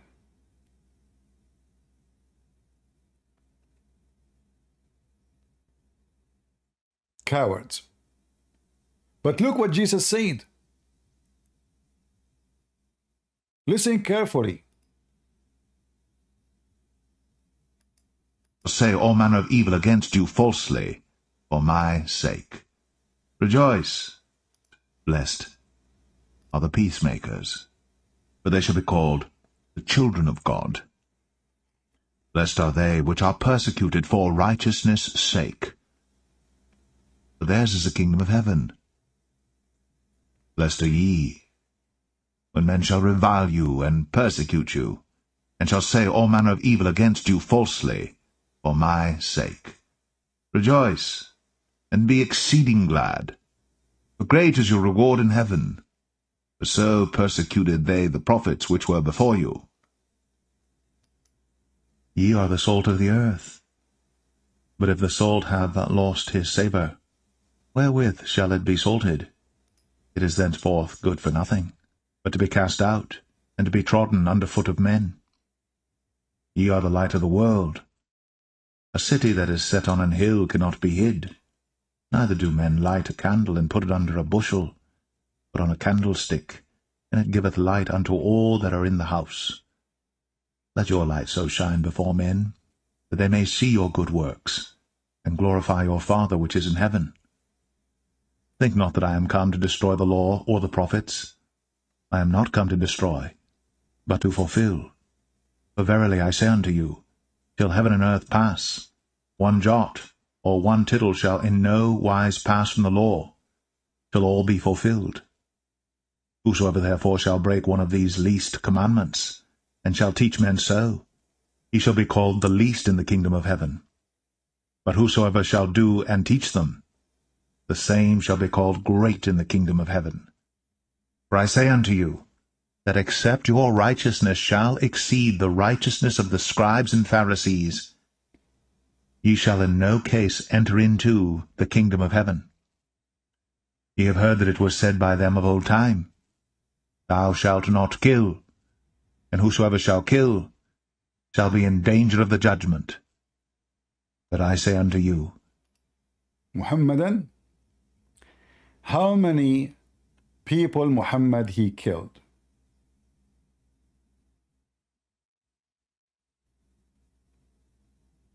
How many? You shall not kill, you shall not murder, God said. How many women, men, children's murdered? Remember, you chosen those verses for us.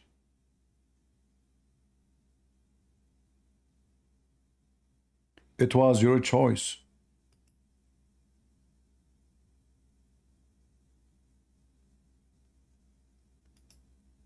And here there is something very interesting, Jesus said. Listen carefully. that whosoever is angry with his brother without a cause shall be in danger of the judgment.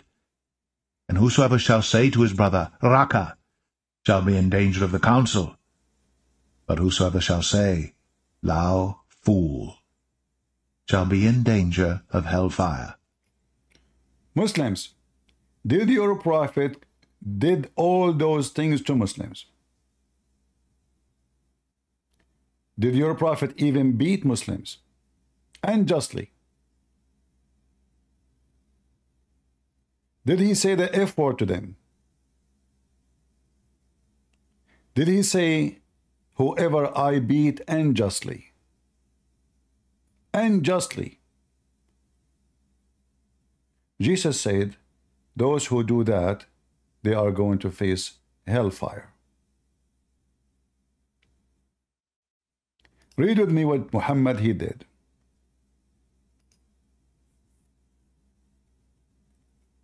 Remember, Abdul, it was your choice to choose those verses for us.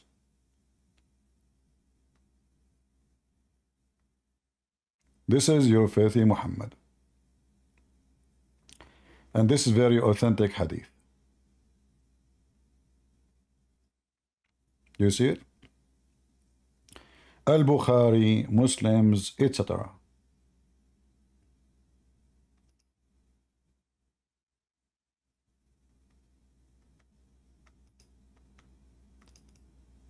I don't know what happened to this page. Okay. Chapter, whoever is cursed, reviled, or prayed against by the prophet when he does not deserve that. When what? Muhammad is doing what to people who don't deserve that? Read carefully. I have held a covenant with thee, which thou would not break.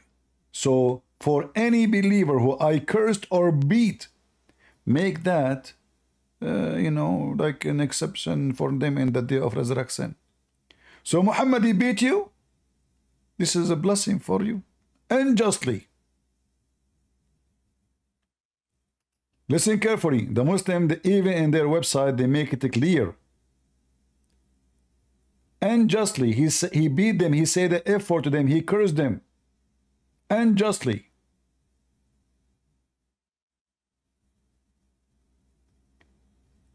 He used violence with them. Unjustly. And here you need to ask yourself, when the Muslim, they say that Prophet Muhammad was a preserved person when he would come to practice Islam. He don't make mistakes. What is this? And have you ever heard a man is putting condition on his God? Hey God, I beat people, you give them blessing for that. Oh God, I say the F word to them, you give them blessing for that. Oh God, I whip their back, and God reduce their sin for that. What is this? What about your sin? So how come if a person he do that to a Muslim, he is being unjust, he might go to hell, but the Prophet, he do that to Muslims? And look what the Muslim, they say, I am a human being, I lose my temper, just as a human being. Lose temper. Muhammad was driven by Mr. Temper. Muhammad was suffering from temperline. So the surgery Allah he did to him by opening his chest to fix him did not work. And what temper have to do with cursing people unjustly and beating them, whipping their back?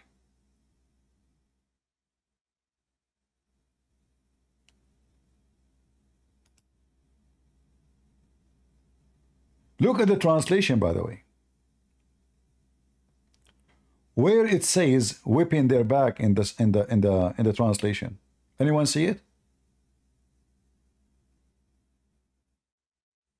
Do anyone see it? Maybe I'm not able to read correctly. Correct me, please. Does it say anywhere in the English translation whipping them, or it says cause or beat, curse or beat? It says beat, right? Where is whipping? Do you know why they hide the word whipping? Because this is how harmful it is. Can you imagine how much harmful to whip the back of somebody with leather belt, the one they beat the camel with it?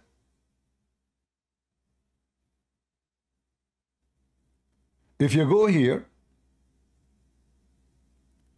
read with me. سببته أو جلدته. This is not beat. This is whipping.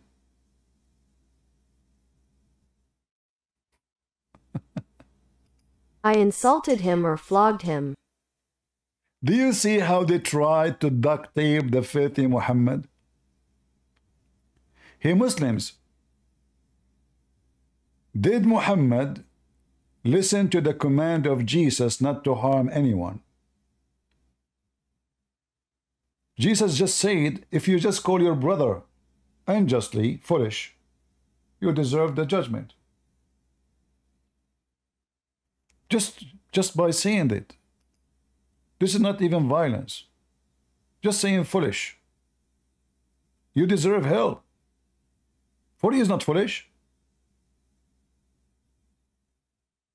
The one who got angry, he deserves judgment. The one who cursed others, he deserves judgment. In one hadith, your prophet did it all. He did what? He did it That all. whosoever is angry with his brother without a cause shall be in danger of the judgment. And whosoever shall say to his brother, Raka, shall be in danger of the council. But whosoever shall say, Thou fool, shall be in danger of hellfire. So how come Jesus did not say, the one who say, love fool, that will make it a blessing for you. You have just a temper, don't worry. And the funny is that this Abdul, he chose in those verses for us. It was his choice. Can you believe it?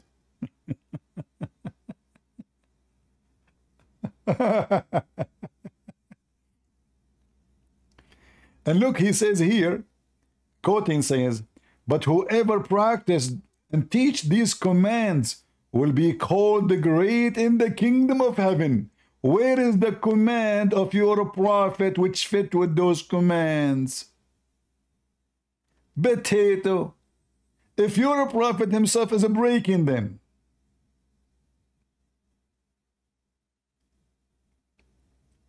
What is even righteous in Islam? You see here he says, he's quoting for us from the Bible says, you will not enter the kingdom of heaven unless your righteousness suppresses the Pharisees and the teacher of the law.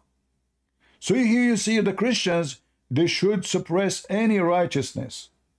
What is righteousness in Islam? Shall we see? If I show you what is righteous in Islam, you will die laughing. I'm serious.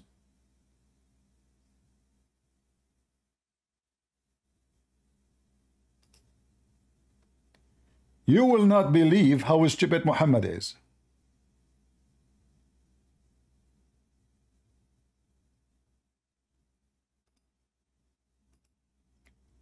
What is righteousness in Islam? Is it really righteousness? Or it is something else? Let us take a look.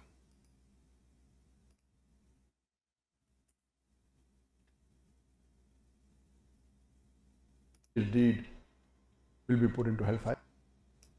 That why non-Muslims who do righteous deed will be put into hellfire, and Muslims who are unrighteous, why should they be put in heaven? Listen carefully. Did you hear what he just said? Why Muslims who they are unrighteousness, they will go to heaven. That's what Islam teach. It's not me saying that. This is the start. Why those who do righteousness, who they aren't Muslim, they will go to heaven? And those who do unrighteousness, the Muslims, will go to heaven. Listen carefully and take notes. Literally take notes, because soon you will see he will use notes. Mean money. Unrighteous, why should they be put in heaven? We have to understand that what is the meaning of the word righteousness? And what is the meaning of the word that who is a righteous person? For me, to make you understand, I'll give you a few examples. Number one, if there are total $199 divided in. Listen carefully. We are going to explain to you righteousness by 199 kuffar dollar. The start to explain righteousness is money. The money of who? Of America. Brother, may Allah bless you. Tell us more about the righteousness of Muslims and the $199 story. Divided into 64 notes. $199. Divided into 64 notes. The 64 notes, if you total all the value of these 64 notes, it is $199. And I distribute the notes to few people. Some get 10 notes, some get 20 notes, some get 30 notes, some get less, some get more. A normal person who may not be aware of the notes and the value will say whoever gets the most notes, number of notes, is the richest person. No, it's not like that. We have to see what is the value of each note. In these 64 notes, one note is of $100. Brother, listen carefully. Now we are explaining to you what is righteousness. So there's one note is $100, brother. And soon we will find out what is this note. What the connection between the $199 and going to heaven. So there's one note of the 64. They are $100. In these 64 notes, one note is of $100.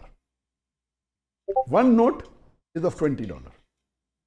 The $100 notes is for a person who believes that there is only one God and that God has got no partners and Prophet Muhammad is the messenger. Do you see the righteousness in Islam? There's no righteousness. You say Shahada, brother, you got 100 note. That's it, you are in heaven, you pass the test. Do you see the stupidity when they say to us, we share with you? When the Muslim, they say to you, we believe in righteousness, righteous Islam have nothing to do with righteousness in Christianity. When the Muslim, they say Islam is against fornication, Islam is a religion of fornicators. When Islam says to you, we are against theft, Islam is the religion of thieves. They use the same words, but they have different meaning for them. A Muslim cannot steal from a Muslim, but he can steal from non-Muslims. A Muslim going and raping a woman, she is not a Muslim. This is not a fornication. This is not even rape. Islam don't allow us to kill, but Islam allow you and order you to kill non-Muslims. So they use words to fool you. But those words have totally different meaning for them. As you see, even their prophet himself, he go after his own son wife. So what do you think about the followers? They will be better? So now you have 199 notes. And you will notice here he chosen 199 because we don't want to make it 50%, we want to make it 51%. So by having one note, which is a Shahada, now you have $100, you pass the 51%. You are in heaven. Just for having that note. So righteous in Islam have nothing to do with the word righteousness. And remember, he's explaining why righteous non-Muslims will not go to heaven, but unrighteous Muslim will go to heaven. Unrighteous, which means criminals. Because they just say Shahada. And that is the devil teaching. For the devil, he will say to you, go, rape, kill, do whatever you want. Just say Shahada, you are fine.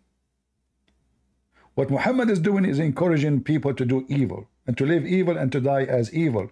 For that's it, I say Shahada. This is why you see those Hamas, when he's dying, or ISIS or Al-Qaeda, he give a finger to Allah, and he says, Ashhadu an la ilaha illallah, because this is the note. He needs just this note. So don't let Muslims fool you when they say the word righteousness. Righteousness in Islam doesn't exist. It's just $100 note. Shahada.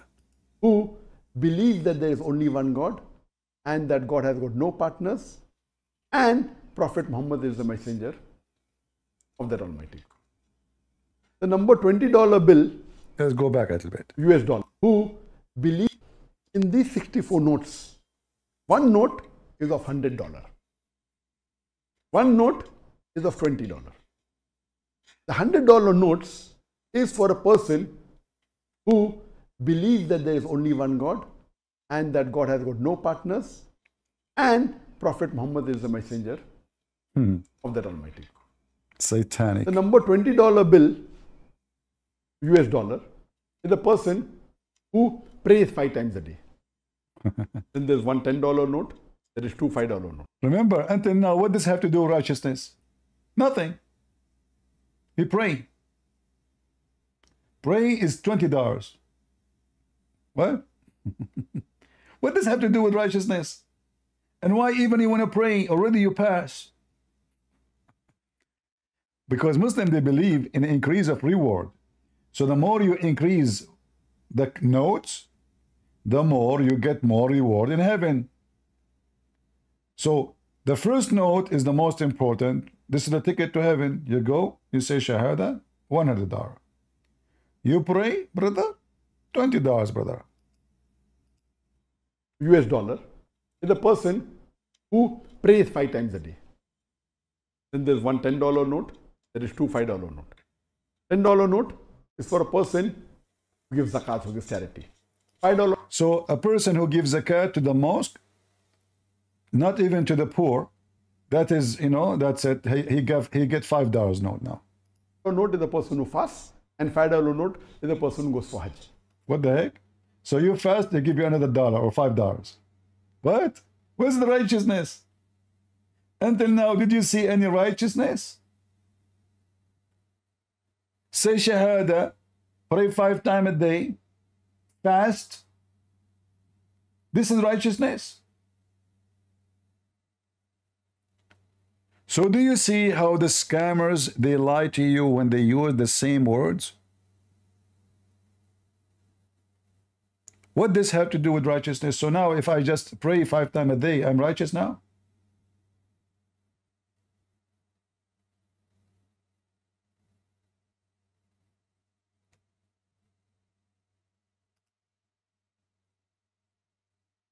And the funny, Zakir Naik, he claimed that the Christians, they believe that if they believe in Jesus, they will go to heaven right away. That is false. Nowhere in the Bible says that. Jesus is not a ticket to go to heaven by believing in him only, but by following him too. And we have tons of verses. And as you see, actually, the verses we are reading right now in front of you in the screen, they are confirming that.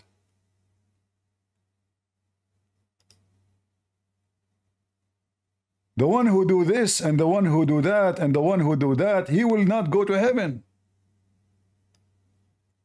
And Jesus speaking to Christians who they believe in him. You shall not commit adultery. You have been heard.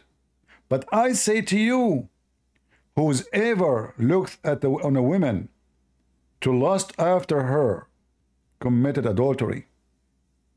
We just showed you Muhammad, he's married. He is not a single. He is going and looking at women with lust. Muhammad, he go even to his own son's wife when she is married. And he fornicate with her. Muhammad, he disobey every command of Jesus.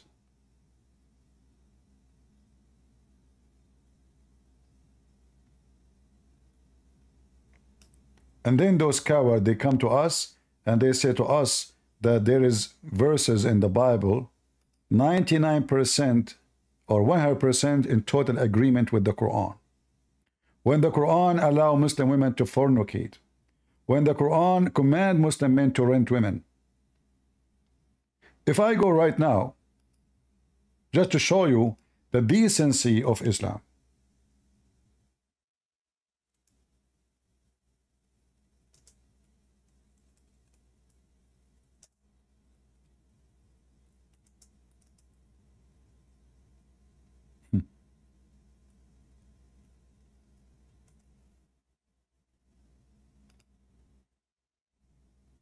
let us take a look at the decency of Islam, so we may understand why Islam is literally of the devil.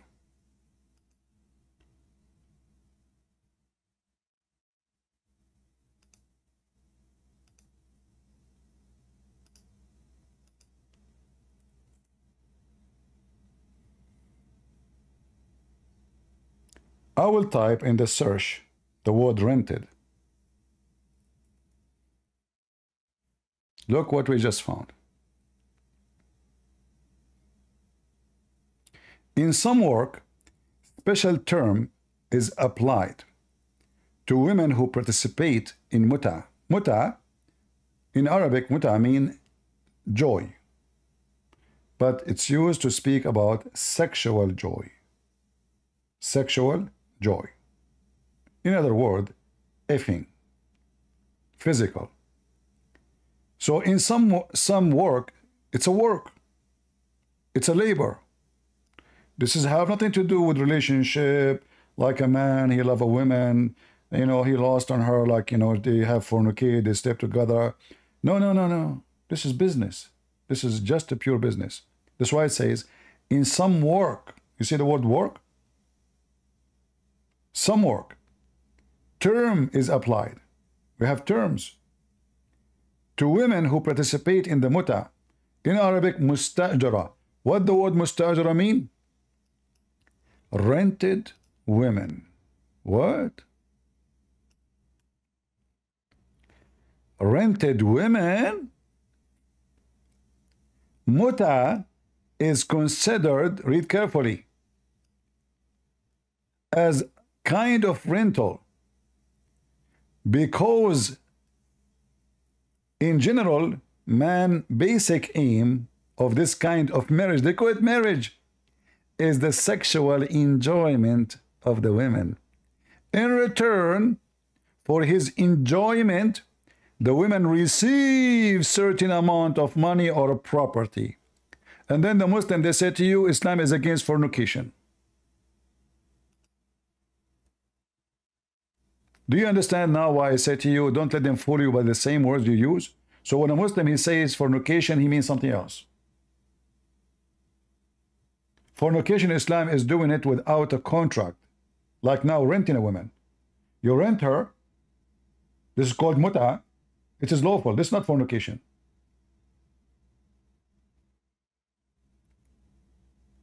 This is Muhammad and this is his religion. And the decent Muslim women who wear hijab, she is willing to open her legs 180 degrees as soon you sign the contract and you slide your credit card between her legs.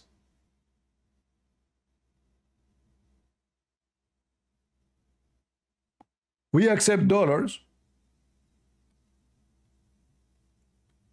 There's tons of videos in YouTube about the offices of muta. There's offices, like a real estate office, you know. You go to the office, you tell them, I want to find a woman for muta. They have a list, women, they sign. They call her. We have a customer, he is 40 years old. He is willing to pay you $60 an hour when you will be available. Can you send me a picture of him? You want to see a picture? Really? Okay. Take pictures, send it to her. No, this guy is so scary. Find me something cute, man. You know what? Okay, he don't look good. I will take $100. Business is good. And then they say to you, we are against fornication. Somebody's saying thanks for the visual. Because I want to show people how evil what we are talking about. I say things as it is. I'm not here to sugarcoat Muhammad for you. I say it as it is. When the man, he paid this woman renting, he's renting what? He's renting her vagina. He's paying, but his credit card where? In her vagina. What the purpose of this relationship? It's her vagina. He don't even know her. She don't even know him. It's just business, nothing personal. And then they say to you, we share things together. What we share. And then you will see a scumbag who he claimed to be a Christian priest. He's saying we worship the same God. Can you believe it? Can you believe that there is people who claim to be Christians? Even they claim to be priests in a church. They say that we have the same God.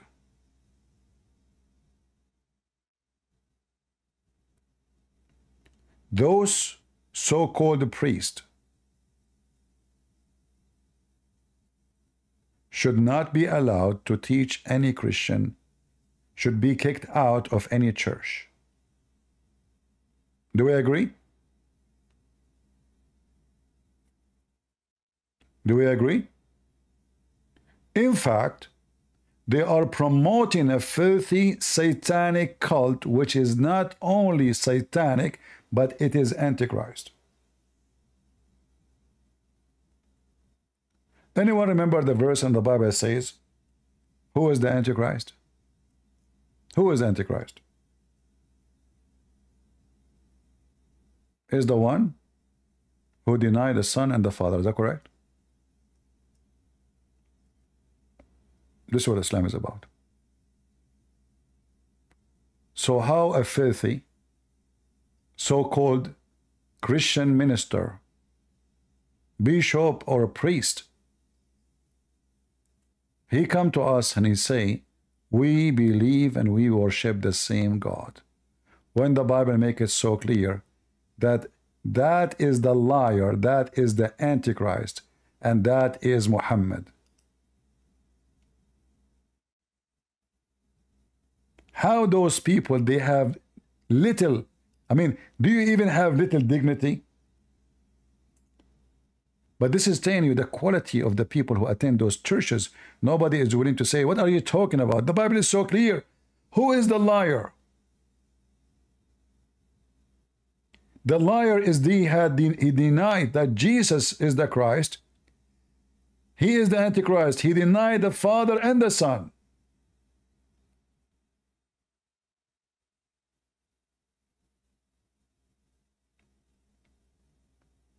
And even some of them, those evil men and women, they bring a Muslim to the church to teach their kids how to pray to Allah. And they claim that they are doing that to make interfaith.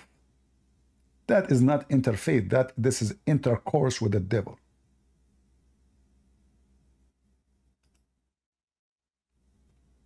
That is intercourse with the devil.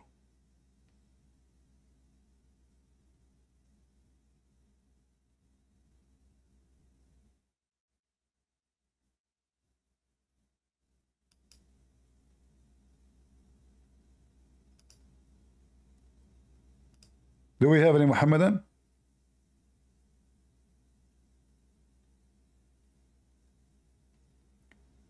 Who is a Muhammadan would like to join us? Shall we continue the rest of the quote? You know, I mean, this is how stupid they are when they say to us, go and read. And they say this is in total agreement. Ah, hold on. He said in Matthew 5:17, it says, likewise, every good tree bear good fruits. He put between two brackets mean Islam. Can you believe it? Islam is the good fruits. So the good fruit is to kiss a black stone and to rape women and to rent women and to have sex with the children and to beat your wife, and you can lie to your wife, to your husband, to your friend, to your enemy. That is the good fruits. Jesus, he mean Islam? Can you believe it?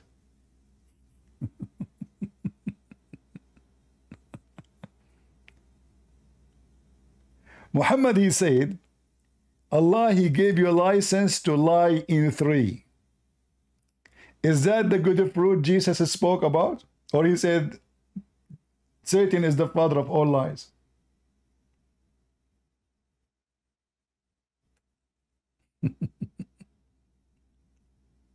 Potato. Muta boy. The religion of the devil.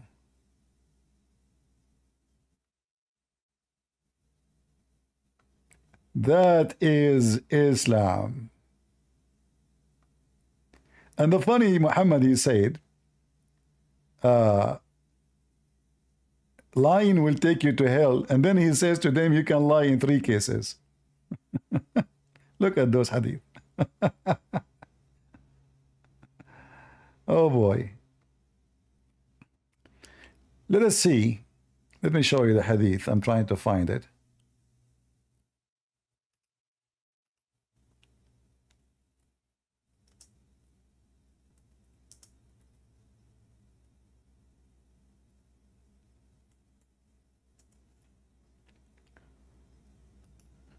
Oh boy. All right.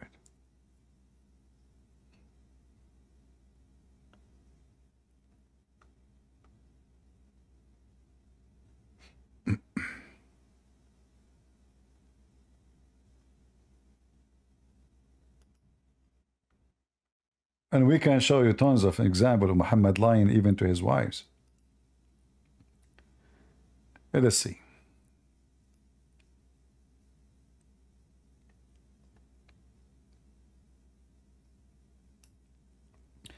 Muhammad, he claimed that you can fix problem between people by lying to them.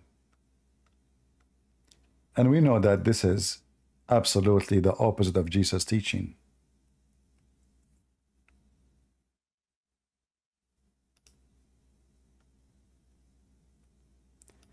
It's not lawful to lie except in three. Something the man tells his wife to pleasure her. To lie during the war. To lie in order to bring peace between the people. And by the way, translation is false. The word peace is not there. It says لِيُصْلِحْ بَيْنَ النَّاسِ. So to fix problems. So Muhammad, he adopted lying as a solution. A man, he cannot please his wife without lying to her. So how many times Muhammad used to lie every day to his wives? I will tell you something. A man who lies to his wife, obviously he is not a man. People lie when they are afraid. Do we agree? People lie because they are afraid.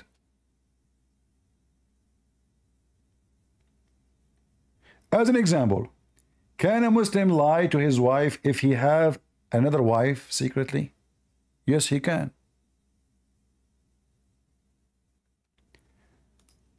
Do you remember the video made by 𝐲𝐢𝐬𝐬 and 𝐵𝐸𝐻𝐵?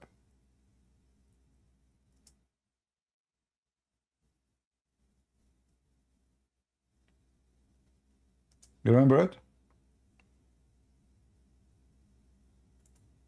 Right away, Muhammad Hijab, he says, yeah, you can lie to your wife. Absolutely.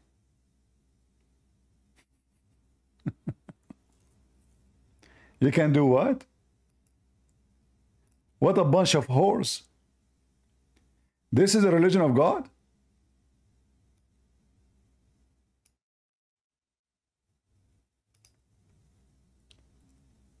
You don't have a family? It's sex business. They brought a bunch of horny Feminist women. sisters who love their sisters, who will die for their sisters, will take a bullet for their sisters, but will not share their husbands for their sisters. You can lie to your spouse. You can lie to your spouse. So can they lie in the context of, for example, if one says, I sense that you've got a second wife, can he say, no, I don't? Yes, you can. You can say that. You can say that. Yeah, you can. Yeah, you know, your wife, she said to you, do you have a second wife? You say, no, yeah, I can lie. Yeah, you can. Listen carefully. It's for their sisters. You can lie to your spouse. You can lie to your spouse. So can they lie in the context of, for example, if one says, I sense that you've got a second wife, can he say, no, I don't? Yes, you can. You can say that. You can say that. Yes, I personally believe this is the Prophet said you can do it. White lies? It doesn't have to be white. It can be a black lie. A white lie? No, it doesn't have to be white. A black lie. What do you mean, brother? African lie? There's black lie, white lie.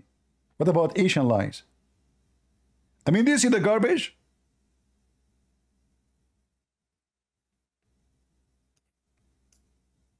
Do you see the devil? Look at their faces. This is what they are saying in public, so what they are not saying to us.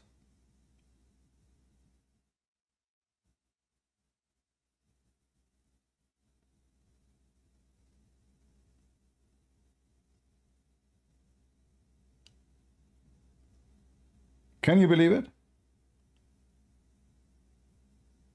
not share their husbands for their sisters. You can lie to your spouse. You can lie to your spouse. So can they lie in the context of, for example, if one says, I sense that you've got a second wife, can he say, no, I don't? Yes, you can. You can say that. You can say that. Yes, I personally believe this is the Prophet said you can do it. White lies? It doesn't have to be white. It can be a black lie.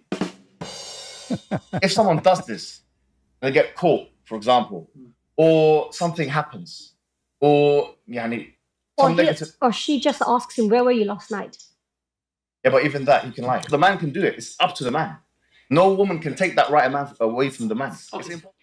Aside from Islam, I think my integrity, my dignity, my, who I am as a person, I would think it's so disrespectful for my husband to go and marry somebody else secretly. That to me is cheating, even if it is Islamically correct. This idea of aside Islam, we're Muslims. There is no aside Islam in this discussion, but I'm speaking to a Muslim. So we are cheaters, we are Muslims.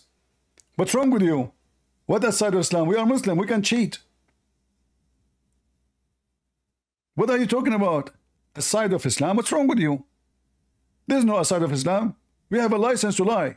The idea of aside Islam, we're Muslims. There is no aside Islam in this discussion, but I'm speaking to a Muslim. So there is no aside Islam here. The true religion, which I'm now expected as a Muslim man to follow, is not the religion of Islam, it's the religion of women's feelings. I'm not going to do this. So I'm saying now we go back to the book and the Sunnah. What exactly is a secret marriage?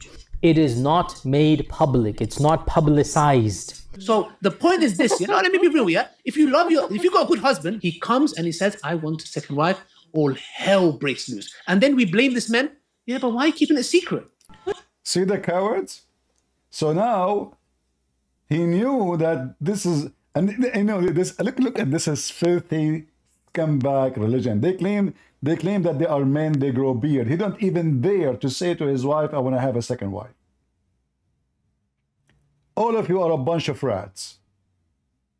You lie to a woman because you are scared of her.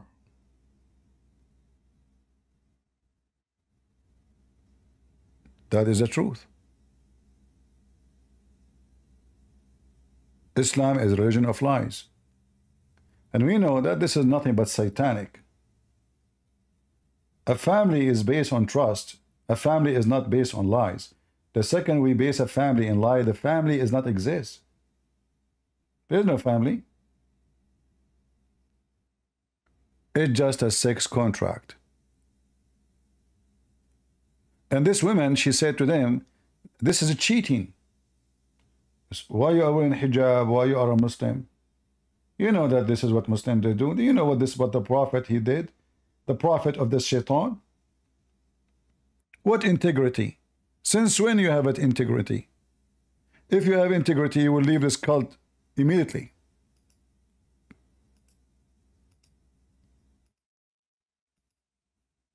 Away from the man. Aside from Islam, I think my integrity, my dignity, my, who I am as a person, I would think it's so disrespectful for my husband to go and marry somebody else secretly. That to me is cheating, even if it is Islamically correct. This idea of aside Islam, we're Muslims. There is no aside Islam in this discussion, but I'm speaking to a Muslim. So there is no aside Islam here. The true religion, which I'm now expected as a Muslim man to follow, is not the religion of Islam, it's the religion of women's feelings. I'm not going to do this. So I'm saying now we go back to the book and the Sunnah. What exactly is a secret marriage? It is not made public. It's not publicized. So the point is this, let me be real, yeah? If you got a good husband, he comes and he says, I want a second wife, all hell breaks loose. And then we blame this man. Yeah, but why are you keeping it secret? What else should he do? And so they perform the marriage in somebody's house and there are two witnesses present and nobody knows about this. When the Prophet, he kept a secret from some of his wives. Some scholars, I'm not going to go into detail, but some scholars actually connect this with an incident with Maria the Copt. Lying is not allowed except for three things. One of them is Hadith al-Rajul limra'ati.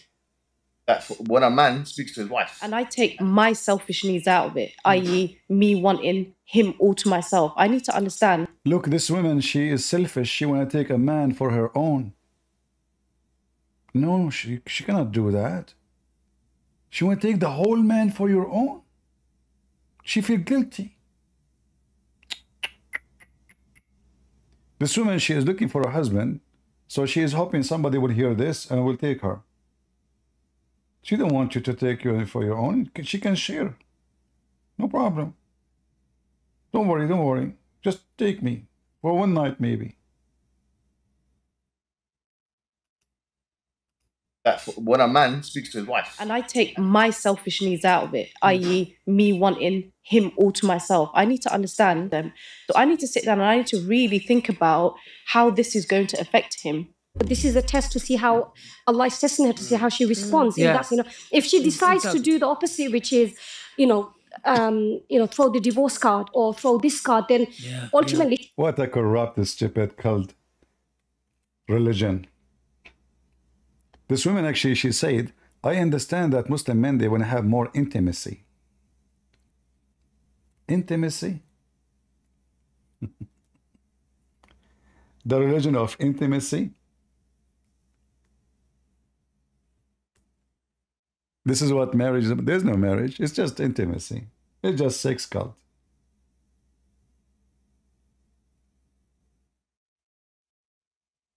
Filthy, trashy garbage.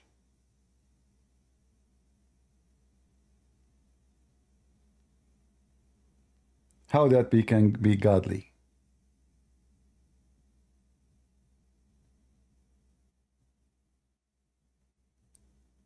I saw in the news they are saying that the Muslims are burning cars and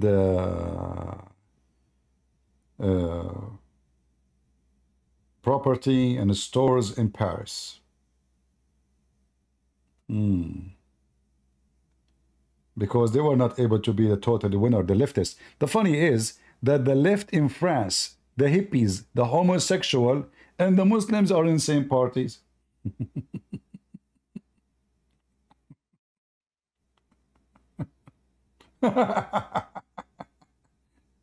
Unbelievable, very funny.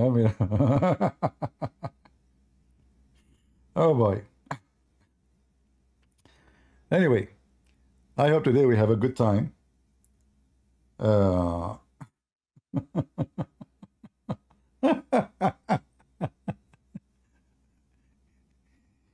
The Lord said, from their fruits you shall know them. And the funny that this Abdul himself, he said that, he says that the tree,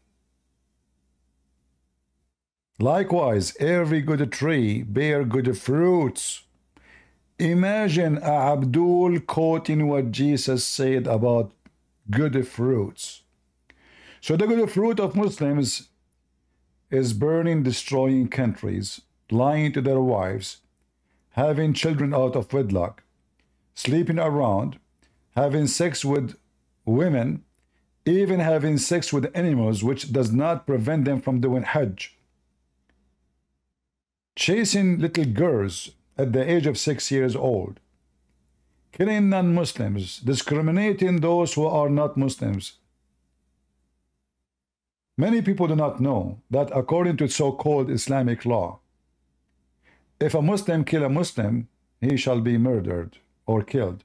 If a Muslim kill non-Muslims, there's no penalty. This is how filthy this satanic cult is, just a gang. I hope today we have a good time. He is Jesus Christ. He is the first begotten of the dead. He is the Prince of the kings of the earth. He is the Almighty, which is, which was, which is to come. He is the beginning and the ending. He is the Alpha and the Omega. He is the first and the last. He is He that liveth. He is the tree of life. He is the hidden manna.